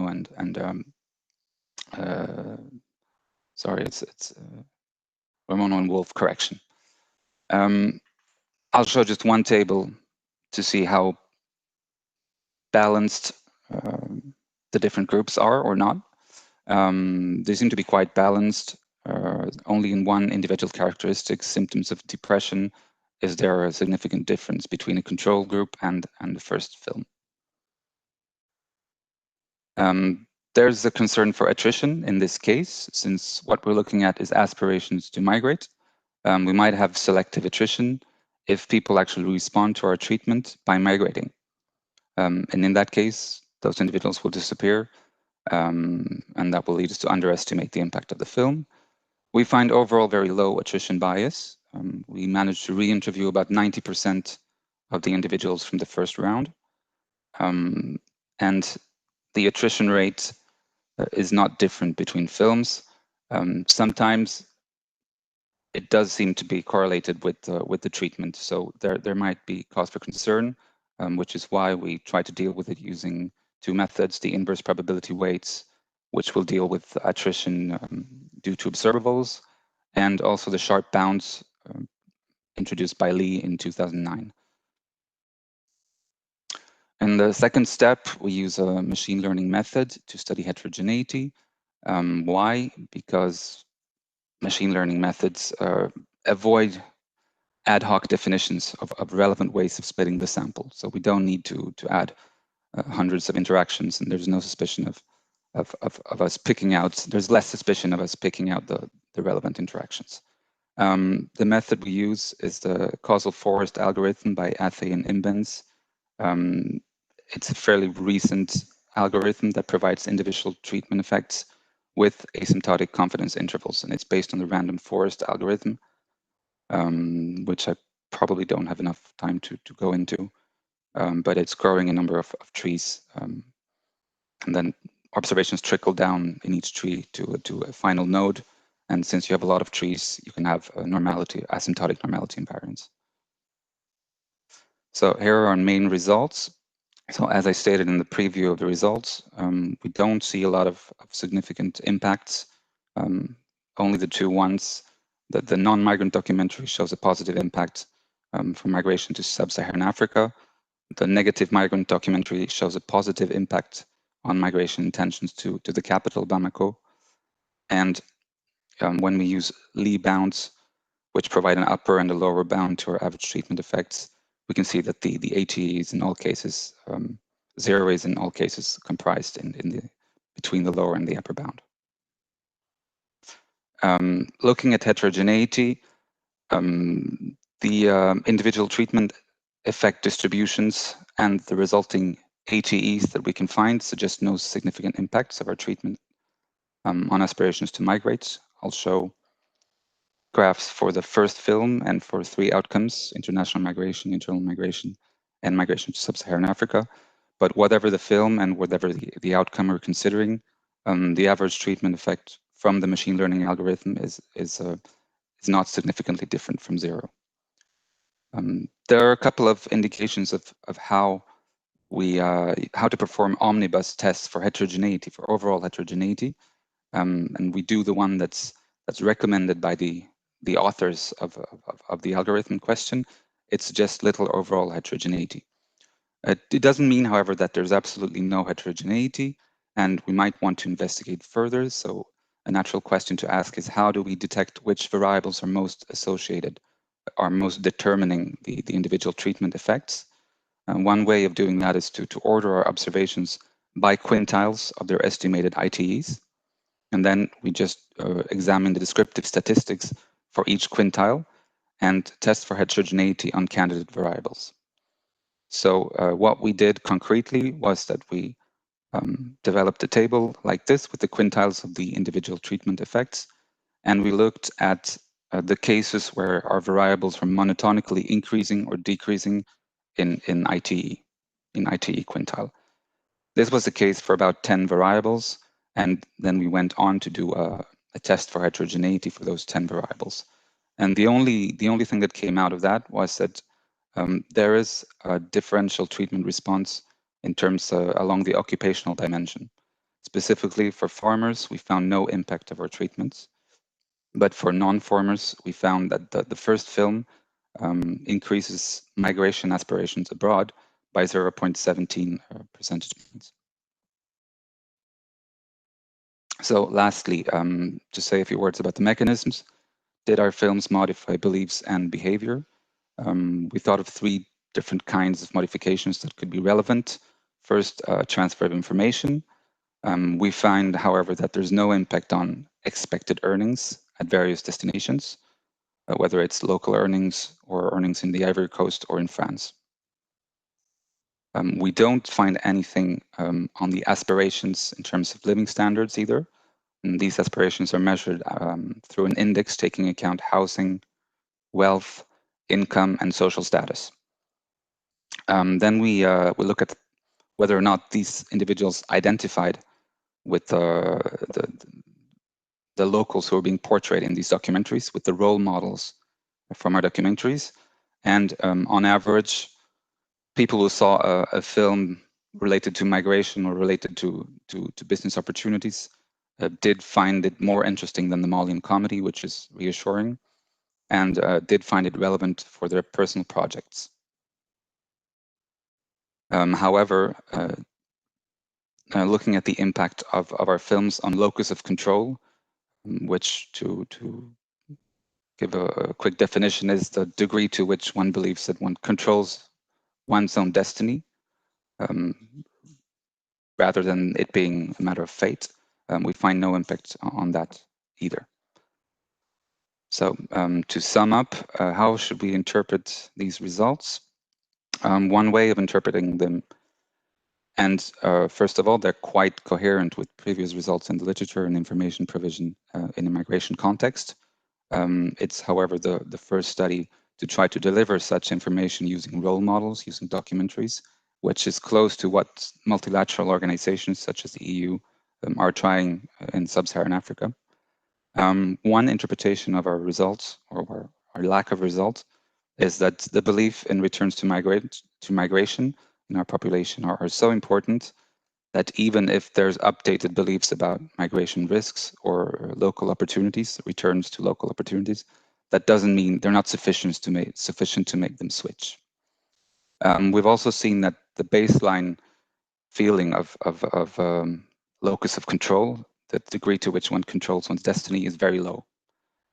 So seeing a story about what happens to a fellow Kita resident might not modify your aspirations, since in the end you believe that fate is more important than local than your own actions. Okay, so in the forward, going forward, what we'd like to do is to further investigate heterogeneity along this occupational axis. We haven't quite finished this part of the paper yet. One idea could be that land and potential heritage rights could act as constraints to mobility and explain to some extent why we see an effect for people who don't work in agriculture, while we fail to see an effect for the majority of people who work in agriculture, aside from the poverty explanation. And that's it. I hope I made time reasonably. Yes, and just one happy clarification question from YouTube, from Melinda Jackson from Luxembourg. Ask about migration intentions also before screening the films, or only after? Yes. We both have OLS results and difference. So we have it in the baseline and in the end line. Thanks, Bjorn. So Anda from the French Development Agency, the AFD, the floor is yours. Thanks. I just need Bjorn, I think, to stop sharing, and I will immediately. Okay, there you go. So let's, normally this should work. Yes. Let me know if it doesn't. Okay, great. Put it full screen, if you can. Try to, there we go. Okay, yes. So very briefly, because I see that we're running out of time.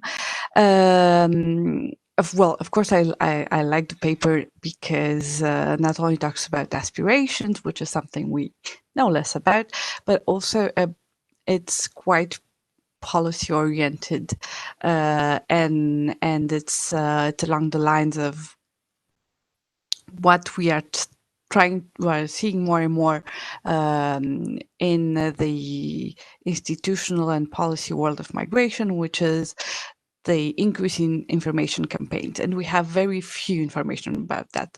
So they use this RCT using documentaries, and it's a very thorough paper in the sense that a lot of attention is given in exploring each of the effects and the mechanisms behind them. I think that one of my first comments would be to not be shy about the null results, because when I first read the paper, at times it reads as if you're trying to find a result more than trying to confirm that there is no effect on of these information campaigns. And another thing that sort of made me wonder was actually which was your focus. Was it the role of information in the migration process, or the effectiveness, let's say, of such an information campaign? Because if it's the first one, then what still lacks a little bit in the text is a discussion on how actually migrants form their aspirations, and what kind of information is used by migrants to form these aspirations. And given the Malian context, I think it would be important to add a bit more literature on the role played by the network and by shared family experiences in the formation of these migration experiences. Alternatively, if you'd like to switch the focus more on how to stop migration or to reduce migration and the role played by the specific initiatives, which are the information campaigns, it would be also interesting to add information about alternatives to this. Then I had some questions on the treatment itself, because you showed these documentary ones. So one could also wonder whether it's not also a question of frequency of, okay, if you're exposed once to a story about a failed migration experience or a successful migration experience, is it different from being exposed to it various times, like hearing over and over that migration is risky? And this is another sort of information campaign which is being developed more and more through radios, for instance, or the migrant information website. Then that of the timing, and you talk about the agricultural season, and of course it would be interesting to also think a little bit about what would have happened if you were to share this information at a different time.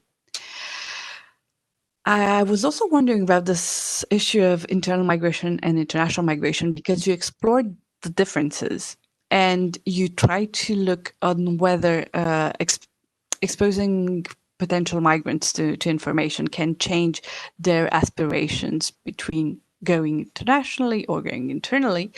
But then the mechanisms are quite different. The role played by information in internal migration can be quite different from that of international migration. And this is also linked to your second documentary about entrepreneurship, because one of the claims of the paper is that you explore the role of non-migrant experiences. But what you actually do is that you show successful experiences of entrepreneurs. Would that be the norm? Because you also have a lot of contexts in which, for instance, having a stable job, not being an entrepreneur, would be maybe a preferred alternative to migrating. So maybe you could nuance a little bit these claims on non-migrant experiences, or add a bit more context on whether being an entrepreneur is actually the dream for would-be migrants. And this is also linked again with the discourses on migration and the importance to offer, for instance, opportunities to would-be migrants to become entrepreneurs. And the question is also, well, would everyone like to be an entrepreneur, and wouldn't just a stable job be this better alternative? I didn't quite get if the questions were asked with just one option for the migration experience, and maybe it's just my read of the paper. I didn't understand if they were just given one choice or if they were given multiple choice, and how were these linked. I also had a question on the cluster, because you said that you're clustering when you do the causal forest algorithm, and I was wondering if you could also add clusters on having migrants in households, but also maybe on the levels of wealth of the households, and this also brings me to the question of whether this occupational mechanisms that you identify could be a proxy for wealth. And then just two sort of off questions. One of it being on France, because as you say, and as well in France we know that France is the main destination of Malian migrants. So the question was, why wouldn't you show also a documentary on either successful experiences of migration to France or even failed migration experiences in France? Because the international migration documentary that you show is migration to Libya, even though the person actually wanted to get to Italy. But there's no successful international migration to Europe, if I understood correctly. And the last point is, at one point you mentioned in the paper that that there's a correlation between the young people who say that they are less satisfied with their conditions, with their material conditions, and the objective measure of these living conditions. So I was actually wondering whether you could use this gap also to explore a little bit the migration intentions. That's it. Thank you. And thank you for the opportunity to read in depth. Thanks a lot, Anda. So, Björn, if you want to reply, just to let you know, there are also some exchanges going on YouTube, but your co-author Sandrini is already handling them. Okay. Can you hear me? I never shut up the mic, did I? Okay. That's good. So yeah, we shouldn't be afraid of a zero result. Sure, point taken, but I think we've already you got the last version of the paper. The previous one was even more shy about the null result. But no, I think we have a close to zero result at least. I mean, you can't prove that can't really prove that there's no impact, but at least we have a pretty consistent result saying this is not doing anything to migrant aspirations. So maybe we should be emphasizing that a bit more. And probably discuss a bit more the Malian context as well. The role of networks, as you said, is very important. A typical emigration from Mali entitles first going to the capital and staying for a couple of years with people from your own locality until you get the money needed to travel overseas. At least that's for European migration. So yeah, sure, we should add some more contextual information. As for the information treatment and the frequency, yeah, I do agree. Ideally, we would have enough observations and enough funding to play around with the frequencies as well. Thing is, there's no networks, there's no phone reception in these rural areas. People have to go around on motorbikes and set up white sheets to screen these documentaries. It's rather costly. So that's one of the concrete reasons or explain why we didn't try that. And then, yeah, migration is pervasive in the region. So I think that another interpretation of why there's no effect is that migrants have a lot of personal stories already related to migration, and that one more, even in the form of a documentary, might not change that much. But you're perfectly right that frequency is an important question. As for timing, what would happen if we showed it at a different time? We chose our timing for a very specific reason, which is that it's very difficult to get people to agree on being interviewed during the agricultural season in Mali. First of all, Malian law dictates you can't compensate people for participating in statistical surveys, so it has to be according to their own free will. And during the agricultural season, they work long hours and they might not be very available. So that's why we did it at the end, between seasons and just before a season. Last question, last answer, the non-migrant experience. Why are we focusing on entrepreneurs? Actually, one of the two portraits is not really an entrepreneur, it's an agriculture. He's an entrepreneur in the sense that he's invested in a mill, and sometimes he rents out that mill to other agriculturals in the area. But I'm not sure if I would call him an entrepreneur. I mean, it depends. What is an entrepreneur? It's a difficult question, but I think that his case at least rings very familiar to most rural Quito residents. So maybe I'll stop there and then we can discuss further at the location. Thanks a lot, Bjorn. So let me just follow up on this last point, because this is related to the previous presentation by Simon. Temporary migration abroad can be related to entrepreneurship. So indeed, I was sympathetic with the point that maybe having, a teacher, something that is truly orthogonal to migration, might have been also a nice idea. Okay. Because you might be implicitly referring to money that are needed to undertake these investments, and how do I get this money? And I think that migration is the effective way of getting these initial investment. So are there further questions from the participants? If not, I would leave the final word to the organizer on the beach. Okay. Well, thank you everybody for staying with us, especially for those of you in Europe. It is, we timed it so I can go take a dip and enjoy the cool weather. But we will see you tomorrow at 9 o'clock. And again, I assume everybody has the links. And in the meantime, if there are any issues, any questions, please feel free to email us, any of us, and we'll try to get back to you. And glad half of it is over. Thank you, Simone, for chairing, and thank you to the presenters, discussants.